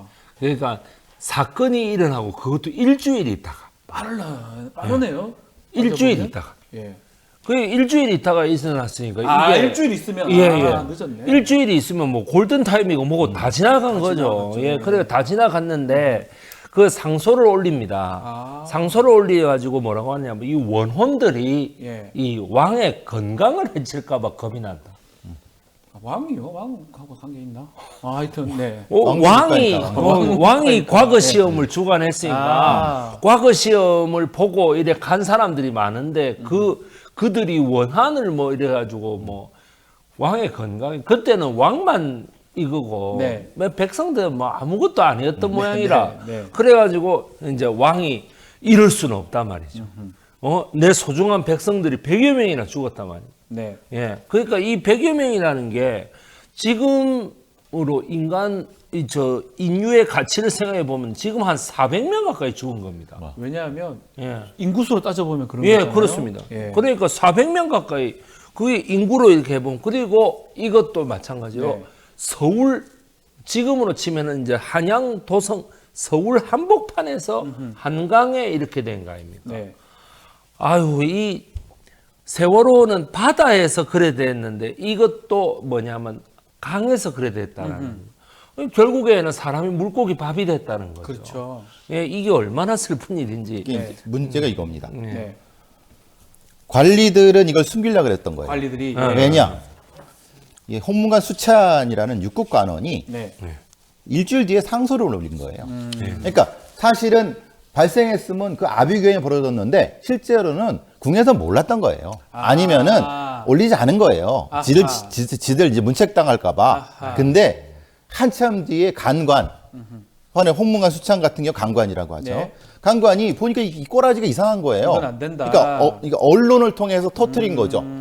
홍문관 수찬이 김상옥이 상소를 아니 배가 뒤집혀서 사람이 이게 아비규환이 됐는데 이게 도대체 뭐냐라고 해갖고 엄정에 물어야 된다라고 하니까 그제서야 조정해서 심각하게 받아들인 거예요. 어쩌면 임금은 핑계일 수 있고 이거 처리는 해야 된다 해가 그 상소를 올렸다고 보이네요. 뭐 그렇게 보시는 게 제일 좋습니다. 그러니까 너무 이상하잖아요. 아니 서울 한복판에서 100명이나 넘게 선비가 죽었는데 목격자도 많을 건데. 그렇죠. 근데 일주일 뒤에 그것도 처리가 안 되니까 이렇게 됐다고 하는 것은 이건 이 맥락을 봤을 때는 심각한 문제인 거예요. 그 뒤에 이제 왕조에서는 야, 그 큰일 났다. 이제 임금한테 이게 막 이게 올 것 같다라고 하니까 이제 그런 얘기가 나온 거죠. 특히 이제 김상옥 같은 경우 이 원혼을 어떻게 할 거냐. 그러니까 이제 제사를 지내야 된다. 제사라도 지내야 된다. 아까 백이성 크리에이터 말씀하신 것처럼 그래서 이제 숙종이 비답을 내린 거죠. 말하자면 그러니까 너무 참혹하니까 제사를 지내게 하라라고 했는데 저는 여기서 참 답답한 게 옵니다. 이게 제사로 지낼 일입니까? 그러니까 책임을 누가? 처벌해야죠. 그렇죠. 그 내용 부분이 구조 못한 사람들 사실은 좀 빠져 있는 게 안타깝습니다. 처벌이나 이런 거 기록도 있습니까? 혹시 그때 간원들? 없습니다. 그러니까 없다는 제사로 거예요. 끝냈다는 거네요. 그렇죠. 예, 강가에 단을 설치해 제사를 지내. 그건 누구 제사입니까? 임금 제사잖아요. 저 임금 본인 제사잖아요. 그러면 그 돌아가신 그 선비들은 뭐예요? 그냥 개죽음 당한 거예요. 걔한테 죄송합니다. 그러니까 그렇게 억울하게 돌아간 거예요. 세월호 3사 얘기하면서 이 숙종 때 있었던 한강에서 배 전복 사고 얘기까지 지금 말씀드리고 있는데 결국 이 세월호 참사 10년이 지났지만 정확한 진실은 아직 안 드러난 것 같아요. 아직도 안 들어요. 그러니까 지금 이제 또 처벌받았던 사람들, 재판받았던 사람들, 유가족 사찰했던 사람들 이분들도 대부분 사면 복권됐고 한편에서는 이미 오래된 일이기 때문에 이제는 좀 그만하자 진상규명 이런 얘기 하는데 뭐 두 분은 우리 선생님 어떻게 보십니까? 저는 국회의 정보위원회의 정보 공개를 통해서라도 무조건 이거는 A부터 Z까지 정확하게 밝혀져야 된다고 생각하는 사람입니다. 박근혜 정부의 그 최대의 아마 그 실책이다. 행정 실책이다. 아니 진짜 그 국정조사 때에 지금은 의원이 아닙니다만은 서울 강동의 이재영 의원 말이 제가 떠오릅니다. 뭐냐면은 아니 그 특공대가 투입이 돼서 창문을 깨고라도 다 구출해야 되지 않느냐. 왜 거기에서 가만히 헬기가 떠 있었느냐. 뭐가 있었냐. 바로 그게 저는 뭐 모든 것이라고 생각해요. 그때에 지금 해군 공무원들이 하는 그 군인들이 했던 말 위다우 경도가 어떻게 됩니까? 라고 막 물어봤다든지. 엉뚱한 얘기를 하고 그랬어요. 아유 그게 말이 아니 무슨 전문 수사도 아니고 말이죠. 수부도 아니고 그거를 학생이 전화했는데 위다우 경도가 어떻게 됩니까? 뭐 학생이 어찌합니까? 아무리 핸드폰 앱으로 보고 하라는 얘기 대답하라는 얘기입니까? 그게 그 상황에서 그렇죠. 아무래도 이제 왜 침몰했는가에 대한 부분도 지금 애매하죠. 왜냐하면 내인설, 외력설이지만 내인설을 얘기하다가 외력설 하나 갑니다. 그러니까 사실은 그 다음에 음모론이 나오는 거지만 어쨌든 공식적인 선조위에서는 내인설입니다. 그렇지만은 외력도 배제할 수 없다라고는 전형적인 형태의 이 공무원 마인드가 들어갔죠. 두 번째, 그러면은 누가 이걸 방해했는가? 누가 방해했는가? 구조를 해태하고 방해한 자들에 대한 책임. 또 김경일 123 정장 하나 처벌 겨우 받았고, 그 선장은 어차피 뭐 그 정도, 그게 말이 안 되는 거고, 그 다음에 이 벌어졌던 유가족 사찰이라든가 아니면 그 뒤에 진실 규명을 방해했던 여러 가지 요소들에 대해서는 사실 아무것도 밝혀진 게 없는 거고, 그런 부분에 대해서 그럼 이제 계속 그러니까 어디서부터 시작해야 되느냐? 이게 되게 답답하게 생각하시는 거죠. 왜냐하면 조사위만 3번을 했어요. 결론은 다 흐지부지예요. 그렇죠. 결론 제대로 된 게 없어요. 그러니까. 자, 결국 사실은 이 드러난 게 별로 없는데 저는 이 세월호 참사 때 저도 뭐 그때 많은 종편 출연도 하고 했는데 뭐 그때 우리 배상훈 프로파일 같이 했지만 가만 보면 당시 진상규명보다는 이른바 유병언이라는 인물에 초점을 맞추다가 보니까 뭔가 진상규명보다는 다른 쪽으로 갔던 게 아닌가 이런 생각도 드는데 프로파일 저도 같이 한 있었잖아요. 입장에서 그때 같이 있으면서 저도 상당히 좀 이상했어요. 그래서 제가 그래서 아마 저만큼 순천 매실밭에 많이 간 사람도 없을 겁니다. 잘 알고 있습니다. 예. 그리고 제가 매실밭에 직접 생방송을 했잖아요. 네. 그러니까 그 유명한 그거죠. 매실밭에 유병원이 그 시신이 발견된 것에서 내가 보니까 이게 어떻게 여기에 시체가 발견되느냐. 네. 내가 수사를 했다가 뭐 이따위로 안 한다라고 해갖고 사실 대판 문제가 됐었죠. 네, 기억납니다. 거기서부터 예. 이제 그러니까 거의 2, 3일에 한 번 순천에서 있었을 거예요. 근데 문제는 그거예요. 이게 이 일이 있고 이 언론이 터지는 게 아니라 네. 언론이 터지고 일이 생기는 겁니다. 무슨 말씀인지 아시겠죠? 예, 언론이 하고 일이 예. 생긴 것이다. 그러니까 이제 종편에서 네. 뭔 거를 퍼뜨려 갖고 하면 증거가 나와요. 네. 그러니까 증거가 나온 다음에 언론이 퍼뜨린 게 아니에요. 예, 무슨 말씀인지 알겠죠? 맞습니다. 그러니까 대표적인 게 되게 재밌는 말씀을 저거 떠드리겠지만 유병헌 조폭설이 있죠. 네. 그 제가 퍼뜨린 거 아닙니까? 왜냐? 제가 그 순천 별장에 예. 저랑 같이 갔던 MBC PD가 이만한 그 옆에 밭에 칼이 있어갖고 이게 뭔 칼이지 그래서 부엌 칼이에요. 그래서 칼이 갖고 왔다는데 부엌 칼이 여기 있어요. 교수님 그러더라고. 예. 아니 그거 뭐 저기 쓰던 그 고구마 캘 때 하는 거예요. 그랬더니 아 그런 거예요. 막 찍고 그러다 거기에 했는데 거기에 꽂아뒀더라고 문에다가. 얘가 이 사람이 이걸 놀 데가 없어서 거기. 네. 근데 그 다음에 조폭이다. 어서 그 사진 찍어서 그 칼이 찍혀 있는 문인 거예요. 예. 그래서 야 얘네들 진짜 이걸 어떻게 이렇게 엮으려고 하는구나. 유병헌 조폭설은 100% 거짓말입니다. 거짓말. 그건 제가 증명할 수 있습니다.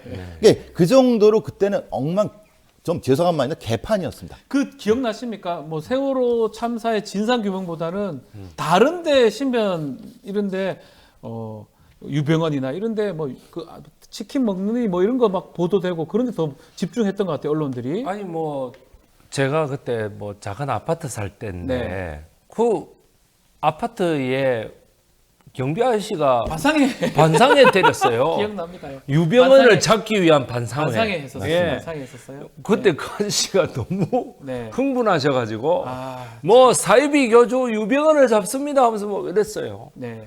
아니 이것만 봐도 얼마나 그때 당시에 국민적 분노가 이래 있으면은 네. 그거를 정권이 이렇게 방향을 잘 틀려고 애를 썼던 것 같아요. 국민적 분노가 박근혜 대통령에게 안 가게 하기 위해서 유병헌이라는 사람을 통해 가지고 계속해서 이제 국민적 흐름을 이쪽으로 유도했던 것이죠. 그렇게 제가 보이네요. 생각할 때. 예. 그건 뭐 거의 확실하죠. 네. 국민적 관심을 다른 쪽으로 좀 돌리려고 그렇게 했던 것 같다라고. 예. 근데 이제 실제로 유병헌 일가에 대한 재판이 어떻습니까? 지금 네. 지금 겉돌고 있습니다. 아하. 그리고 유병헌 일가에 대한 환수도 지금 거의 안 되고 있습니다. 그러니까 왜냐? 제대로 된 정의가 실현 안 되니까 유병헌 쫓기 몰이로 가버리니까 사실은 이거 실제로 법적인 판단하고 달라버린 거죠. 네. 자, 지금 말씀도 좀 하셨는데 뭐 우리 지금 숙종 때의 사건 얘기를 하면서 뭔가 잘못되고 또 가뭄이 들거나 일이 생기면 왕이 와가 뭐 사과를 하잖아요. 단 만든 것도 뭐 이런 것 같기도 하고 석고대죄하거나 뭐 기우제 같은 거 하는데 이런 거 사실은 참사 났을 때 왕이 나오는 경우도 있습니까? 뭐 가뭄 뭐 이런 아우 거. 많죠. 뭐 태종우. 네. 예, 그거를 이제 옛날에는 그 드라마에서 왕의 눈물이다. 이렇게 얘기했잖아. 태종이 내리는 비, 태종 때에 내리는 비. 그래서 뭐냐면 태종에 워낙 그 사람을 많이 죽이고 이래 놓으니까 그 태종 이방원이잖아요. 그죠? 예, 이방원이 네. 집권했을 당시에 조선에 비가 잘 내리지 않았다. 그러니까는 자기가 비 올 때까지 계속 기우제를 지내고 감선, 즉 뭐냐면은 이 왕이 먹는 밥의 반찬을 가짓수를 확 줄여버린다든지 이런 식으로 해가지고 아예 밥을 안 먹어버린다든지 이런 식으로 해가지고 어떻게든 비가 내리니까 그거를 갖다 용의 눈물이다. 이렇게 이제 드라마 제목을 뽑았죠. 그게 용의 눈물이에요. 근데 그게 이제 사회적 참사를 이제 그 흉년으로 인한 사람들의 기근, 이런 식으로 해가지고 그 뭐 소복만 입고 머리 다 풀어헤치고 뭐 이제 앉아가지고 방석도 없이 돌멩이 바닥에 앉아가지고 이렇게 석고되지 않은 모습들. 아니 왕이 그렇게 하는데 지방의 현령들은 그러면 안 그러겠습니까? 현령도 합니까? 다 합니다. 왕이 하면은 다 합니다.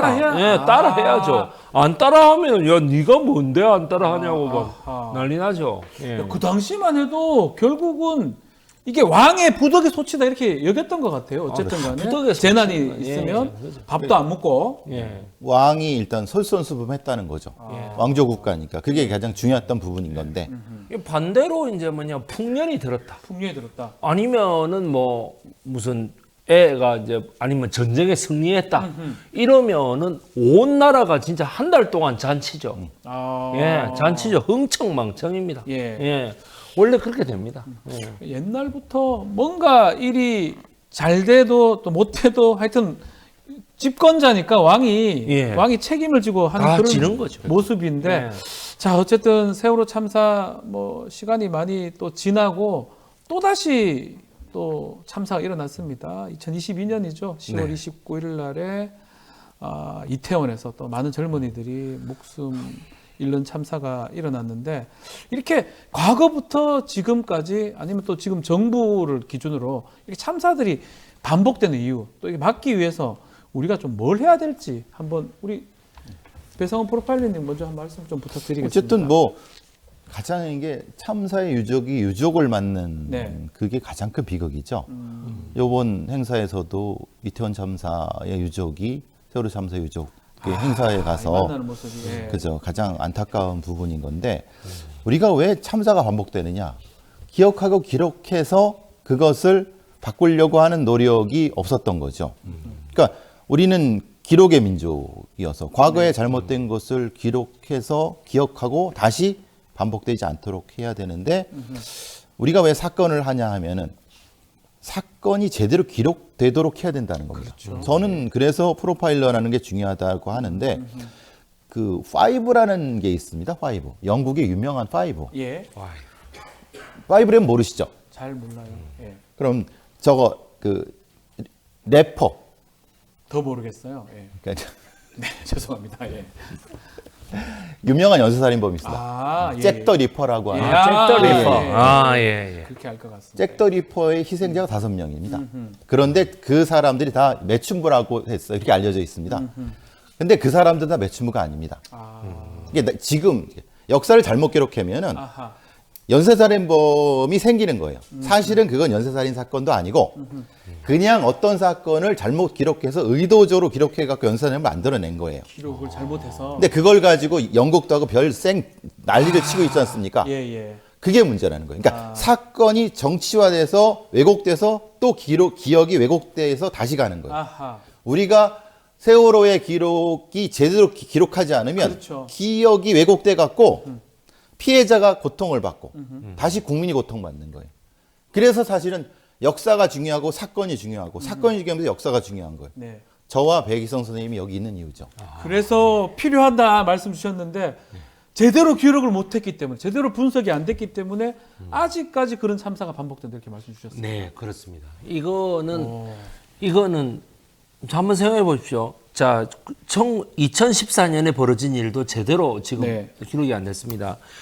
더 말하는 말로 1718년에 벌어진 일도 네. 오늘 우리가 처음 알았습니다. 이 얘기를. 전 처음 알았어요. 예. 아니 사람이 100명이나 죽었고 그거 다 선비들인데도 네. 처음 알았습니다. 그냥 기록이 안 됐습니다. 맞습니다. 숙종 때는 무슨 장혜빈하고 인현왕후하고 그 둘이 싸우는 건 엄청 백연머리 기록되고. 송사 그것만 한 줄 알았습니다. 그게 뭐가 중요합니까? 참사 이런 네. 게 기록이 한 번도 안 이런 됐잖아요. 이런 건 조선왕조 실록에 없어요. 그 테레비 조선왕조 실록에 네. 말이죠. 그러니까 사람들이 모르는 거예요. 교과서에서도 안 가르치는 거예요. 네. 이러니까 이런 참사들이 계속 일어나고 그때마다 기득권들은 정보를 은폐하면서 빠져나갑니다. 네. 그러니까 이번에 세월호 참사만큼은 10년이 지났지만은 10년이 지난 만큼 국회 정보위원회가 총 발동을 해가지고 모든 기록을 다 공개해야 된다 이렇게 생각합니다. 다 공개해야지 또 그런 일이 공개가 돼야지 그런 참사가 반복되지 않을 것이다. 이태원 참사 사실은 해결된 겁니까? 아니에요. 정리된 겁니까 이게? 많은 분들이 모르시겠지만 이태원 참사는 예. 수사 중입니다. 네. 헷갈리시겠지만은 예. 수사 중입니다. 예. 경찰은 끝났지만 검찰 수사 중입니다. 이게 많은 사람들이 헷갈리세요. 그 제대로 왜 일어나게 됐고 이런 부분들이 아직까지도 수사 중이고 정리가 안 된 상황이라고 봐야 될 거 아닙니까? 네. 뭐 용산구청장도 자기 책임이 아니라는데 아니라고 뭐. 이게 정의가 실현되지 참. 않으면은요. 정의가 실현되지 않고 제대로 기록되지 않으면은 똑같은 일은 계속 반복되는 겁니다. 왜냐하면 그런 사람들한테 경계를 안 주기 때문에 네. 계속 그런 짓들을 하는 거예요. 어떤 일이든 끝까지 밝히는 거 프로파일러 역할이고요. 또 그것을 정확하게 기록하는 거. 그렇죠. 역사학자들의 역할이 아닌가 생각합니다.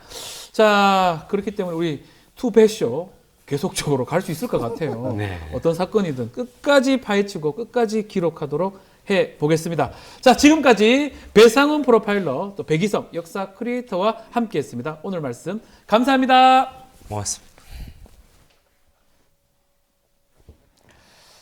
자, 지금까지 배상훈 프로파일러 함께 했고요. 백이성 역사 크리에이터 함께 했습니다. 자, 뉴스 인사이다 1부 끝나기 전에 구독자 이벤트 소개해 드리겠습니다. 박지훈의 뉴스 인사이다 많이 사랑해 주시기 바라면서 10분한테 클래식 음악 공연 티켓을 드리겠습니다. 자, 나옵니다. 지금 화면 22일까지 지금 나오는 화면에 있는 QR코드로 신청하시면 됩니다. 자, 이어서 2부 뉴스 인사 프라임 진행하겠습니다. 여러분 더 재밌고 더 은밀한 이야기가 준비되어 있습니다. 어디 가지 마시고요. 조금만 기다리십시오. 잠시 뒤 뵙겠습니다.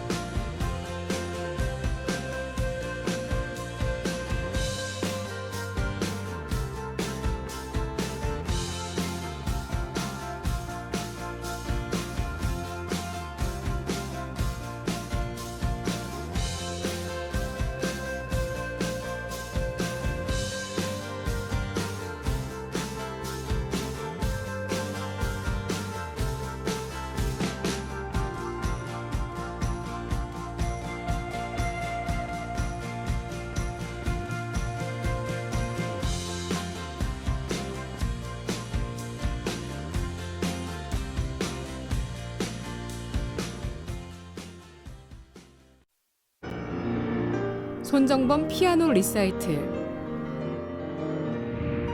독일 ARD 콩쿠르 피아노 부문 첫 한국인 우승자. 피아니스트 손정범이 들려주는 슈베르트, 쇼팽, 리스트의 걸작.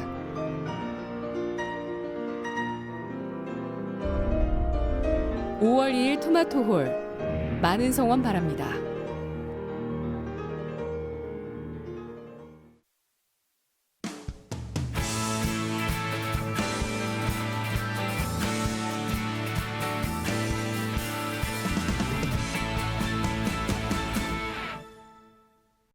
자, 수요일 이 시간에는 정치 뉴스를 유쾌하게 배달해 드립니다. 정치 배민 배종찬 인사이트K 소장, 이상민 PD 두 분 오셨습니다. 안녕하십니까? 네, 안녕하십니까? 배민. 네. 배민 어때요?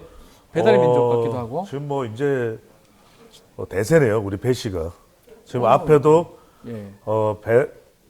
배상훈, 투배쇼였어요. 백이성, 예. 그다음에 배종찬. 예. 이상민인지 배상민도 바뀌겠죠. 저도 배지훈 할까요? 성을 갈란 말입니까? 실제 아마 배지훈이라는 연예인이 있을 거예요. 있나요? 처음 없음 말고요. 처음 들어보는데요. 예. 없는 것 같은데. 없음 말아야죠.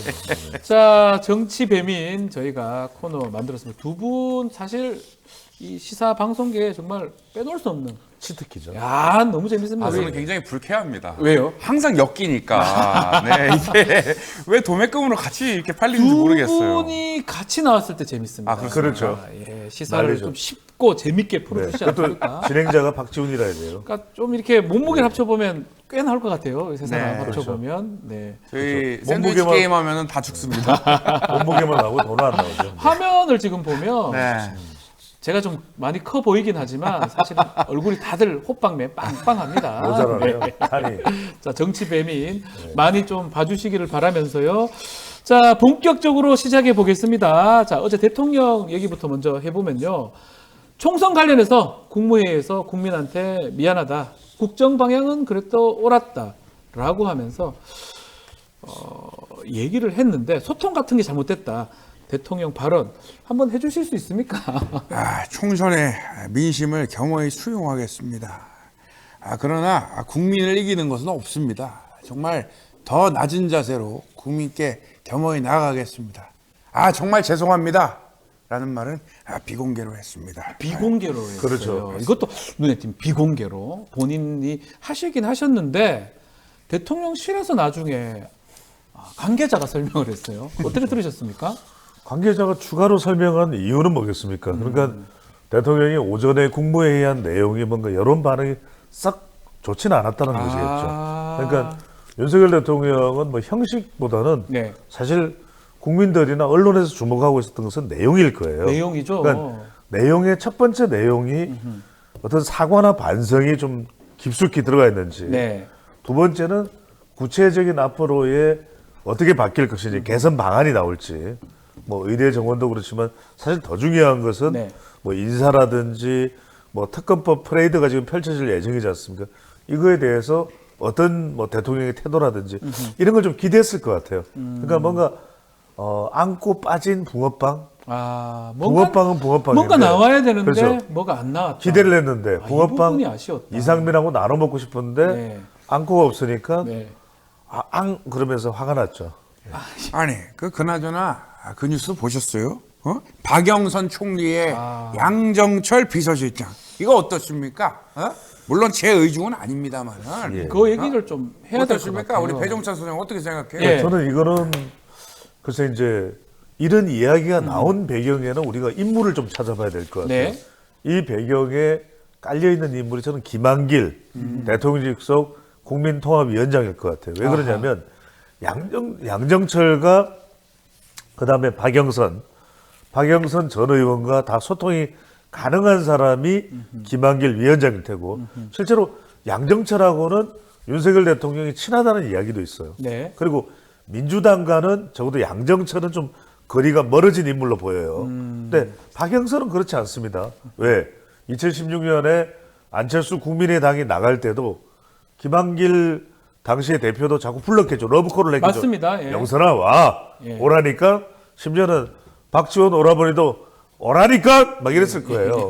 그런데도 끝까지 가지 않았던 박영선이에요.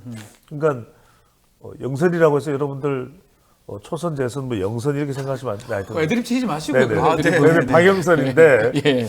지금 박영선 같은 경우에는 결과적으로는 이 카드가 굉장히 이제 자극적인 카드겠죠. 자극적인 카드라서 조금 약간 이 흘리는 효과도 있는 것 같아요. 여론상.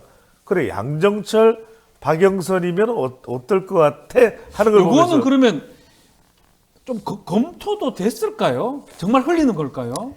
아니 이거 대통령실에서 얘기하지 않았습니까? 대통령의 의중이 아니라고. 그러나 그 정말 검토해 볼 만한 인사 아닌가 이런 생각도 들고 어때요? 차라리 그러면 배종찬을 갖다가 비서실장 앉힐 수는 없잖아요. 맨날 간식만 축 내고 있을 텐데 그렇지 않습니까?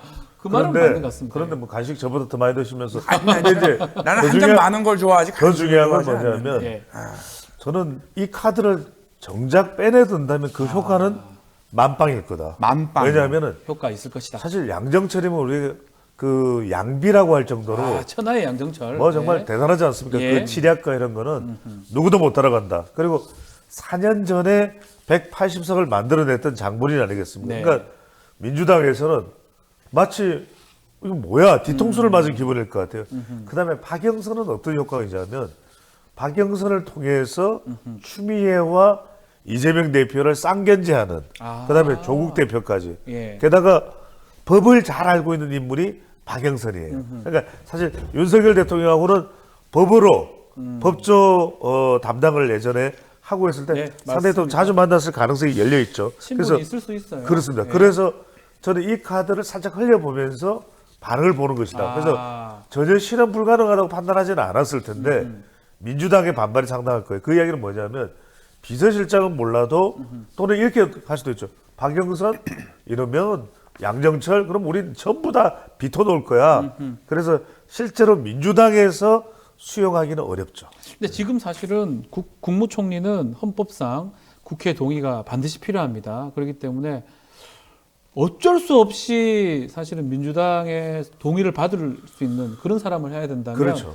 그런 의미에서 박영선 전 장관이 어쩌면 진짜로 거론됐을 가능성도 있고 우리 말씀했던 것처럼 민주당이 좀 충격받을 수도 있을 것 같아요. 충격받을 수 있죠. 왜냐하면 이거는 인준해주기 쉽지 않아요. 왜냐하면 인준되는 순간 조국 대표 멘붕, 그 다음에 고마 웃자노 이렇게 돼버린 거예요. 뭔데요, 그게? 그 전에는 조국 대표가 고마 치아프라마 이랬단 말이에요. 근데 박영선이 딱 등장하는 순간, 양정철이 등장하는 순간 조국 대표의 이 발언 내용이 틀려. 고마 웃자노 이렇게 되는 거죠. 네. 그래서 상당히 난감할 수밖에 없고 실제로 저는 인준하기가 힘들 것이다. 왜냐하면 박지원 당선자 경우에 전국정 원장도 영선아 그건 아니야 이렇게 나올 가능성이 상당히 높죠. 지금 본인은 일단은 아니다라고 얘기를 한 것 같은데 어쨌든 간에 거론이 된 게 좀 많은 뉴스에서 계속 되고 있기 때문에 어느 정도 얘기는 좀 나왔을 걸로 보입니다. 예. 보세요. 우리 배종철 소장 어떻게 우리 민주당을 어떻게 보고 그런 얘기 합니까? 저는 우리 조국 그 대표한테 얘기했어요. 자부심을 가져라. 새로운 정치의 어떤 모델이 되라. 이렇게 득담까지 했는데 어떻게 우리 조국 대표가 뭐 이렇게 오버까지 하면서 오바 쌈바를 합니까? 그 연기하지 마시죠. 아니 근데 자, 문재인 전 대통령 말씀입니다. 네네, 선거에 도움도 안 됐잖아요. 들어가 주세요. 아 그렇게 얘기하시면 그게 아니 팩트입니까? 아니 그렇게 이야기하는 사람은 제가 아니에요. 예. 아니 저기 민주당 지지층, 강성 지지층에서 문재인 전 대통령이 등장 안 했더라면 낙동강 벨트 더 이겼다는 거예요. 이보세요. 저를 잊어주세요. 저는 책방 관리하러 가보겠습니다. 거의 바닐라 라떼가 비싸요. 비싸. 네. 알겠습니다. 자, 하여튼 뭐 인선이 앞으로 계속 주목이 될 겁니다. 네. 비서실장 그리고 국무총리 누가 되느냐 여러 명의 사람들이 거론될 것으로 보이는데 일단 어제 대통령 회담 대통령 모두 발언 다시 얘기를 좀 해보면 세월호 10주기인데 뭐 메시지는 사실은 그냥 처음 낸 것 같아요. 그냥 위로를 표한다. 근데 이게 사실 또 기억의 그 장소에는 가지는 않으셨던 것 같은데 이렇게 위로하게 된 게 총선하고도 연관이 있다고 봐야 됩니까? 그렇죠. 그 부분을 의식했을 수밖에 없고 또 10년이라고 하는 것도 상당히 또 의미가 있는 것이죠. 왜냐하면 그 10주기라고 하는 것 자체. 근데 사실은 더 좀 파격적으로 대통령의 지지를 끌어올리는 방법에서는 두 가지입니다. 그러니까 세월호 관련해서는 지금 여론은 처벌과 안전입니다. 그러면 처벌은 대통령이 뭐라고 하기 참 쉽지가 않아요. 다만 정말 정정당당하고 정의로운 처벌이 됐으면 법적인 또 결정이 내려지면 좋겠다라는 정도의 의견 정도만 대통령이 이야기하고 안전은 중요하거든요. 안전. 더군다나 이태원 또 참사까지 있었기 때문에 그렇다면 윤석열 대통령이 안산에 현장을 찾아서 갔었으면 하는 그 손만 한번 잡아줘도 그러면 그 유족들의 그 응어리진 마음이 풀어지지 않습니까? 지금 유족들은 학생들의 뭐 이름을 통해서 어머니의 이름을 이야기할 정도예요. 가령 뭐 2학년 7반 곽수인 학생의 어머니 김명임 씨. 그렇다면 그런 손을 한번 대통령이 그게 정치라는 겁니다. 딱 우리 박지원 진행자 변호사가 제가 손잡아주면 너무 좋아하거든요. 딱 손을 잡는 순간 잡아주세요. 그러니까요. 잡아주세요. 너무 좋아요. 딱 잡는 순간 전율이 느껴집니다. 그러면서 지지율이 올라가요. 기치려 하시는 것 같습니다. 손잡아라 그 말씀입니다. 그런 거 좀 하면 좋겠다. 노래도 나왔잖아요. 핸드 인 핸드. 그 손잡는 게 어쩌면 또 협치. 대통령하고 야당 대표들하고 만남 이 부분인데 아직까지 반응은 없는 것 같습니다. 네. 안녕하십니까. 홍준표입니다. 시장님. 싸움의 정석은 참골단입니다. 내 것을 내주지 않고 싸움에서 이길 수는 없어요. 한국 정치에서는 해방 이후 지금까지 대결 정치로 이어져 왔는데 우리 당 사람들도 정신 차려야 돼요. 한동훈이 셀카지라고 그럴 때 뭐 했어요? 이제는 그럴 때가 아니다. 바닥까지 왔다고 하지만 지하실도 있다. 네, 그래 봅니다. 자, 뭐 바로 얘기하죠. 홍준표 시장이 아주 강하게 비판을 하고 있습니다. 그렇죠. 정신 차려라, 국민의힘. 그러니까 바로 직설을 날린 거예요. 저는 두 가지 차원이 있다고 봅니다. 하나는 지금도 제대로 정신 차리지 못하고 있는 국민의힘에 대해서 저는 돌직구를 던져버렸다. 직격탄을 날렸다. 두 번째는 홍준표 시장의 발언 내용을 들으면 그래도 대통령을 건드리진 않아요. 그러니까 딱 그까지는 안 가는 그렇죠. 것 같아요. 그 선까지는 과하지요. 아니에요. 그러면서 이제 지키고 한동훈에 대해서는 초직격탄을 날립니다. 그거는 이제 경쟁자이기도 하고 약간 홍준표 시장이 감정도 묻어 있어요. 그러니까 홍준표 시장이 가장 좋아하는 데이터 분석 전문가가 이택수 제가 두 번째예요. 맞아요, 그거는? 아니 그러니까 그걸 지금 김봉신 아니에요? 김봉신. 김봉신으로 제가 알고 있는데. 김봉신. 맞아요? 세 번째네. 가장 좋아하는 고등학교 후배가 저입니다. 근데 네. 그렇죠. 고등학교 영남고등학교. 예. 근데 제일 중요한 게 뭐냐면 자기는 호남인데 호남이잖아. 사실. 근데 이제 그래서 지금 중요한 건 뭐냐면 예. 그 홍준표 시장이 왜냐하면 이재명 대표도 대구를 방문했잖아요. 네. 홍준표 시장을 만났어요. 근데 한동훈 위원장이 전 위원장이 단 한 번도 찾아간 적이 없어. 그러니까 박근혜 전 대통령 만나러 갔지만 홍준표 시장은 안 만나요. 네. 이게 참 안타까워. 그러니까 좀 강폭의 스킨십을 해야 돼. 그걸 안 하니까 어디 셀카나 찍고 다니면서 이런 얘기가 나오거든요. 네. 근데 지금 저는 이야기를 좀 하고 싶은 게 오바마 전략을 써야 된다. 지금은 어쨌거나 간에 윤석열 대통령이 총선 패배로 유일하게 지금 역대 대통령 중에서 임기 내내 여소해야 돼요. 그러면 네. 저는 이 방법이 뭐냐. 오바마는 오바마 케어를 통과시키기 위해서 예.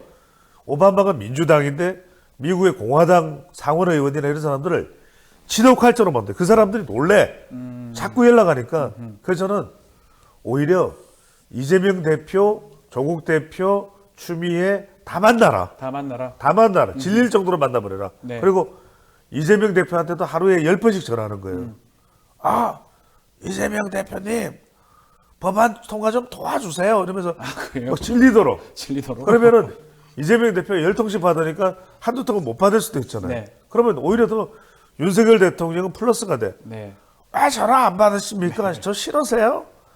내일 만날 수 있을 그러니까 질릴 정도로. 너무 좀 얘기만 들어도 질릴 것 같아요. 질리죠. 그러니까 예. 이렇게 해야 예. 이렇게 해야 소통인 거예요. 소통 원래 우리 가족들도 날 싫어하네. 그러니까 이렇게 질릴 정도로 소통을 하는 게 필요하다. 소통을 해라. 소통하는 게 가장 필요하다. 뭐 협치든 뭐든 그게 필요하다. 그 말씀을 지금 그렇죠. 하는 것 같습니다.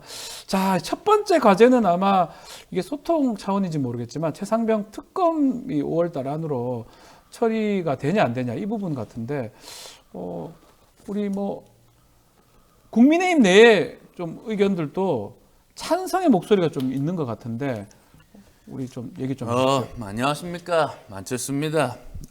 정말 힘겨운 선거였습니다. 어렵겠어요. 분명히 그 날씨가 좋다고 했거든요. 일기예보는 훈풍이 분다, 안풍이 분다 했는데 태풍이 불었습니다. 태풍이 불었죠. 이광재 광풍이 불었어요.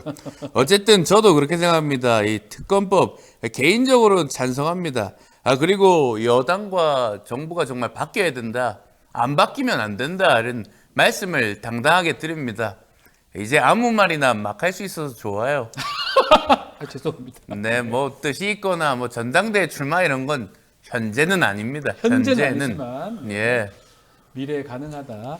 안철수 의원이 정말 말을 좀 이제 편하게 하실 것 같긴 하고요. 그렇죠. 네. 안철수 의원 얘기에 따르면 이거 해야 된다. 특검. 찬성해야 된다. 이런 거 같아요. 뭔가 바뀔 수 있을까요? 이번에 통과 가능할까요? 일단은 저는 이렇게 생각합니다. 지금 네. 어쨌거나 간에 야권의 승리예요. 압승입니다. 그렇죠. 그 현실을 인정하고 받아들이지 못하면은 국정 운영은 갈팡질팡. 그러면은 치열한 이제 대결 구도밖에 안 남아 있는 거죠. 대통령은 여소야대에서 나는 법대로 하겠습니다. 이래버리면은 그럼 싸울 일밖에 없죠. 서로 협력이나 협치를 하는 거는 전혀 이제 3년 동안은 등장하지 않는다는. 저는 그래서 중요한 게 있는 것 같아요. 원칙이 있어야 된다. 그 원칙은 국민에 근거한, 적어도 민심에 근거한. 그렇다면 적어도 이럴 수는 있는 거죠. 최상봉 해병대 문제에 대해서 많은 국민들이 이해 잘 안 되거든요. 그렇지 않습니까? 이종섭 전 장관을 호주 대사로 그 시점에 임명한 것도 이상하고 또 내보낸 것도 이상하고 다 납득이 이렇게 순풍순풍 안 돼요. 그러면 적어도 뭐 이렇게 원칙을 정할 수는 있겠죠. 적어도 공수처에서 수사하니까 공수처에서 수사를 최대한 다 해라. 네. 그래서 만약에 이게 의혹이 안 풀어지면 국민 여론조사를 하든지 물어보고 안 풀리면 특검 가자 그래. 다 밝히자. 그러면 되잖아요. 마찬가지로 저는 의대 정원과 관련해서도 뭐 이제 대통령이 2,000명의 의지는 다 알겠습니다. 그리고 네. 그걸 마냥 틀렸다고 할 수도 없는 거예요. 하지만 이제 소통이나 이런 부분들이 원활하게 안 됐다는 게 문제를 지적을 받는 거잖아요. 그러면 정말 그런 전문가 집단을 통해서 정부에서도 그렇게 해서 논의하자. 대신에 그 논의에 대해서는 정부도 우리 입장만 강조하지는 않겠다. 그래서 분명히 의료계에서도 충분히 의견을 내라. 그리고 2,000명도 전국에 불합리하다고 판단이 들면은 근거를 가져오면 원점에서 논의합시다. 다시 할 수 있다. 그렇죠. 그렇게 해서 대신에 이제 전국을 돌아와라. 잠깐만요. 이재명 대표. 예, 누구는 만나고 누구는 만나지 않으면 굉장히 짜증나죠. 예, 보편적으로 저는 그렇게 생각하는데 기본 회담제를 만드는 것 같아요. 제가 기본소득 또 기본사회를 만드는데 굉장히 열심히 했으니까 상시적으로 만나야죠. 좀 민생이 어렵지 않습니까? 이 배 소장 같은 분은 안 만나도 돼요. 그런데 저하고 이제 윤 대통령 만나야 된다 이런 생각이 듭니다. 예. 아니 그래서 제가 강조했잖아요. 배 소장님은 필요 없다고 하시고. 배 소장 필요가 없죠. 필요 없고. 아니 예전에는 예. 술 먹고 전화하면 전화도 잘 받아주셨는데 여하튼간에 네. 저는 뭐 자주 만나라. 제일 강조하는 게 그거예요. 저는 방송에서도 그 이야기를 했습니다. 만나야 된다. 자꾸만 이야기하는 게 뭐 이재명 대표의 재판 가지고 뭐 사법적인 부분 때문에 국민의힘 설명 그런데 그게 중요한 게 아니에요. 국민들은 그럼 국민들한테 물어보자고요. 네. 만나야 되는지 말아야 되는지. 그러면은 여론만 가지고 정치하는 건 아니지만 제가 아까 말씀드렸던 윤석열 대통령도 더 국정 운영을 원활하게 하는 방법 더 만나버려라. 네. 더 선제적으로. 아하. 예전부터 제가 강조하던 거예요. 그냥 일주일에 2-3번 만나버려요. 밥도 먹고. 근데 말씀은 이제 아주 편하게 하시는데 네. 그 가능성이 있냐는 거예요. 아니 그러니까 해야 된다. 국민을 위해서. 당위는 맞는데 다 그렇게 얘기하는 것 같은데 현실적으로 그런 성품은 또 성격이나 아니다. 성품이 그게 안타까운 그렇게 얘기를 거예요. 하니까. 그게 안타까운데 예. 그럼 생각을 해보자고요. 그러면 오바마 대통령은 네. 흑인 출신의 최초의 대통령입니다. 그 백인들이 정말 청청이 쌓여있는 공화당의 상원의원들 사실은 속으로는 멸시할 수도 있어요. 네. 아이 왜 왔어 자식 이럴 수 있지만 그거 가리지 않고 끝까지 가는 겁니다. 설득할 때까지 오바마 케어 오직 바라고 마음 먹이면 돼 오바마 이렇게 계속 가는 거예요. 영어인데 그 영어인데 한국말로도 되고 계속 가는 거예요. 계속 예. 계속 가 예. 계속 가서 예. 저는 오히려 그 지혜를 지금 가져올 필요가 있다. 그래서 오바마 더 케어. 만나는 거 사람들이 또 네. 추미애 당선자가 국회의장 되면 어떡하냐면 나 저는 더 만나라. 네. 매일매일 만나라 아예. 그러면 상대방이 안 도와줄 수가 없어요. 자, 만남이 중요하다. 자, 또 누가 나오셨습니까? 나는 아유, 김종인이라고 김종인 봐요. 예. 지금 여당과 그 대통령실이 큰 실패할 수밖에 없는 그 원인을 제공해놨기 때문에 그 결과는 그 참패할 수밖에 없다고 봐요. 그 한동훈이라는 사람이 어떤 사람이에요? 그 정치 경험도 없고, 그 선거 전략도 부재한 상황에서 그렇게 선거를 치렀기 때문에 나는 그 새로운 세력들이 등장해야 된다고 봐요. 자, 김종인 위원장이 항상 이런 어떤 대목에서 등장을 하시는데 이번에 개혁신당 그렇죠. 선거를 이끌었는데 어쨌든 뭐 절반의 성공을 한 거라고 봐야 되거든요. 저는 성공이라고 봅니다. 그러니까 대단했어요. 혹시나 국민의힘의 뭐 비대위원이라든지 비대위원장이라든지 김종인 위원장이 또 등장할 가능성 있습니까? 저는 많지 않다고 봅니다. 쉽진 않다. 왜냐하면은 이미 지난 대선 때 그러니까 누군가의 이렇게 조언이나 사실 그때 핵심은 뭐냐면 이 단어예요. 연기. 자, 우리가 왜 미국 대통령들도 사실 연기를 많이 합니다. 그래서 미국 국민들의 사랑을 듬뿍 받았던 사람이 연기자 출신인 로널드 레이건이에요. 레이건 난리가 났어요. 배우였죠. 배우. 예. 난리가 났어요. 배우였죠. 그때 예. 지미 카터가 대단하지 않습니까? 네. 조지아주의 땅콩 농장주 출신. 그러니까 계속 땅콩을 먹어. 예. 땅콩 계속 먹어. 너트, 땅콩 계속 먹어. 그런데도 불구하고 그 사람을 순식간에 그냥 깔아뭉개버린 사람이 레이건이에요. 레이건 대통령. 엄청난 차이가 났어요. 표차가. 그러니까 미국은 선거가 winner takes all이잖아요. 그렇죠. 그러니까 성자 독식 구조인데 완전히 그냥 참패를 했어요. 카트가. 네. 그런데 그 레이건이 항상 연기를 합니다. 연기예요. 쇼라는 거예요. 우리 박지훈 쇼. 예. 변호사도 연기를 잘해요. 이게 사람이 연기가 없으면 안 돼. 연기가 나요. 예. 그러니까 연기가 중요한 것이 예. 그런 것을 통해서 국민들에게 감정적인 교감이 형성되거든요. 그런데 윤석열 대통령이 나 안 하겠다. 잔소리 듣기 싫다. 그러니까 김종인 위원장도 그때 속상했을 거예요. 예전에 김종인 위원장이 그 말씀을 하셨어요. 대선 때인가? 연기라도 좀 해라 이런 뉘앙스의 그렇죠, 얘기를 그렇죠. 그 했었거든요. 이야기예요. 후보는 연기만 해달라. 예, 그게 이제 그게 요 얘기겠죠 아마. 그게 너무나 싫었겠죠. 예, 근데 윤석열 대통령은 사실 또 그 연기를 또 그대로 받아들인다면 또 싫기 때문에 그렇지만 지금은 총선이 끝나고 뭐 다 알다시피 여건이 지금 상당히 힘듭니다. 그렇기 때문에 어쩌면 우리 배종선님 말씀처럼 지금 시점이 연기가 더 필요한 상황이 아닌가 또 이렇게 얘기가 좀 될 수 있을 것 지금은 같습니다. 메소드 연기가 필요하죠. 메소드 연기요? 그러니까 국민을 위해서 네. 메소드. 그러면 엉망진창 되는 겁니다. 네. 한국 정치도 그렇고 국회도 그렇고. 네. 좋습니다. 오늘 조국 혁신당 앞으로 좀 어떻게 할지 이런 얘기도 좀 들을 수 있을까요? 네. 예. 문재인 대통령 만나고 왔습니다. 어깨가 무겁습니다. 조국 혁신당은 비행기, 골프 이런 거 전혀 관리하면서 타겠습니다. 이상입니다. 아니 근데 그 대표님 저기 제주 갈 때 비즈니스행을 끊으셨다는데 무슨 이야기입니까? 예, 어느 언론사입니까? 뉴스토마토 아니면 받지 않겠습니다. 네, 뉴스토마토 박지훈 기자입니다. 네, 사칭이시죠. 법적으로 문제될 수 있죠. 이상입니다. 네, 예, 와. 이것도 이게 사실 이런 내용이 있긴 있었습니다. 네, 그래서 조국 두 분 만나셨잖아요, 문재인 대통령과. 예.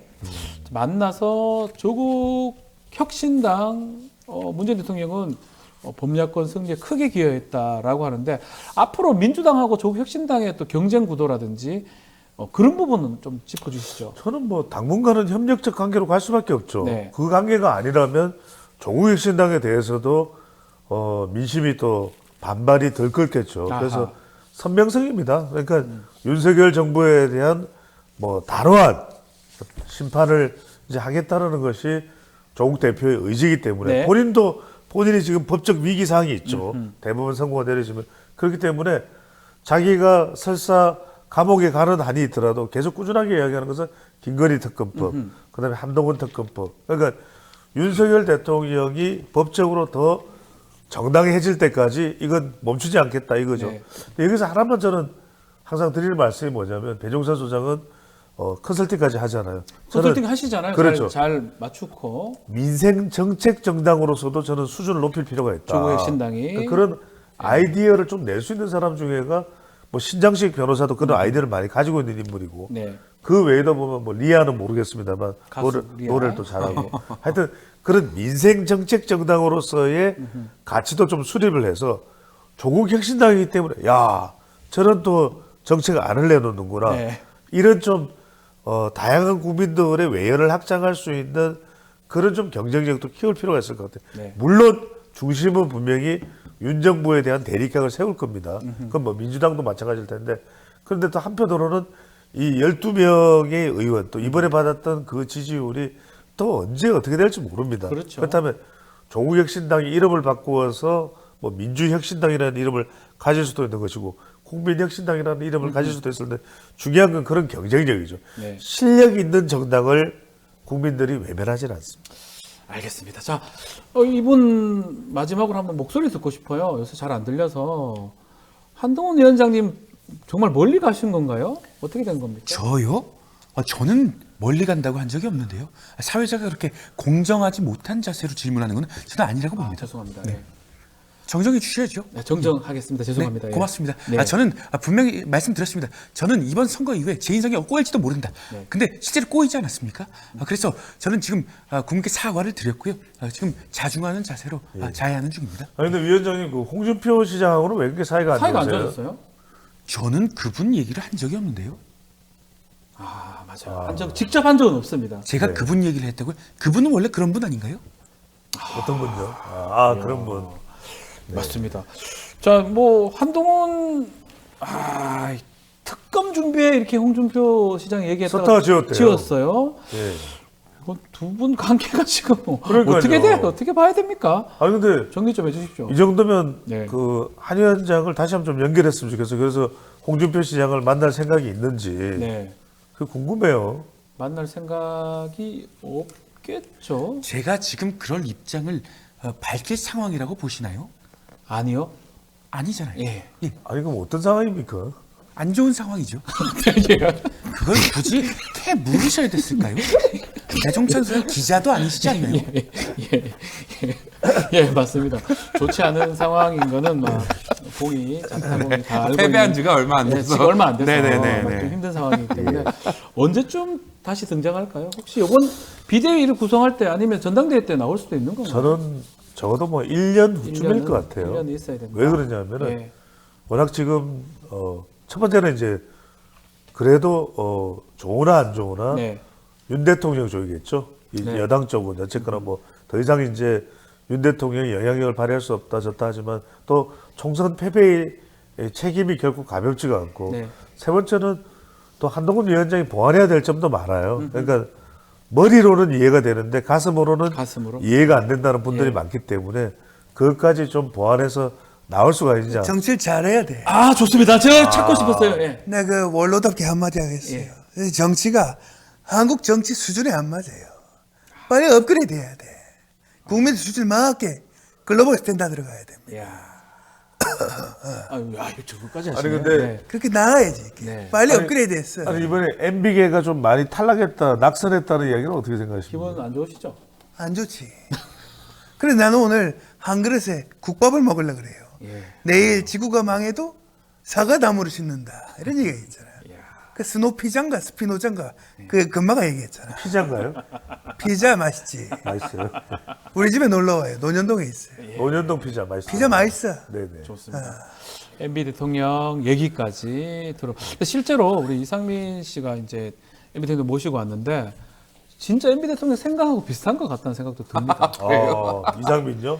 예, 제가 대단하신 것 같아요. 이상민이 그렇다고요? 아니 우리 이상민 이명박 대통령을 실제로 만나서 성대모사를 했었습니다. 네, 뭐라 그랬더니 하시던가요? 내 목소리가 그래? 내 목소리 막 허스키해? 이러면서 그 영상이 아직도 회자가 되고 있습니다. 아니, 이상민 크리에이터는 다스베이더 고정이잖아요. 안 나가지게 다스베이더 됐습니다. 얘기하십니까, 여기서? 네. 쓸데없는 얘기를 하시고. 알겠습니다. 우리 배민 오늘 너무 정치의 배민 너무 재밌었습니다. 계속 좀 꾸준히 그럼요, 네. 해주시면 좋을 것 같습니다. 오늘 말씀은 여기서 마무리를 좀 하겠습니다. 이상민 또 배종사 소장님 두 분 감사합니다. 네, 감사합니다. 고맙습니다. 자, 뉴스인사 프라임 유튜브 멤버십 회원에게만 우선 서비스되고요. 당일 저녁에 일반인한테 공개가 될 수 있습니다. 유튜브 멤버십 회원 가입 방법 게시판 있으니까요. 확인하시면 좋을 것 같습니다. 많은 관심 부탁드리고요. 저는 내일 아침에 다시 찾아오겠습니다. 고맙습니다.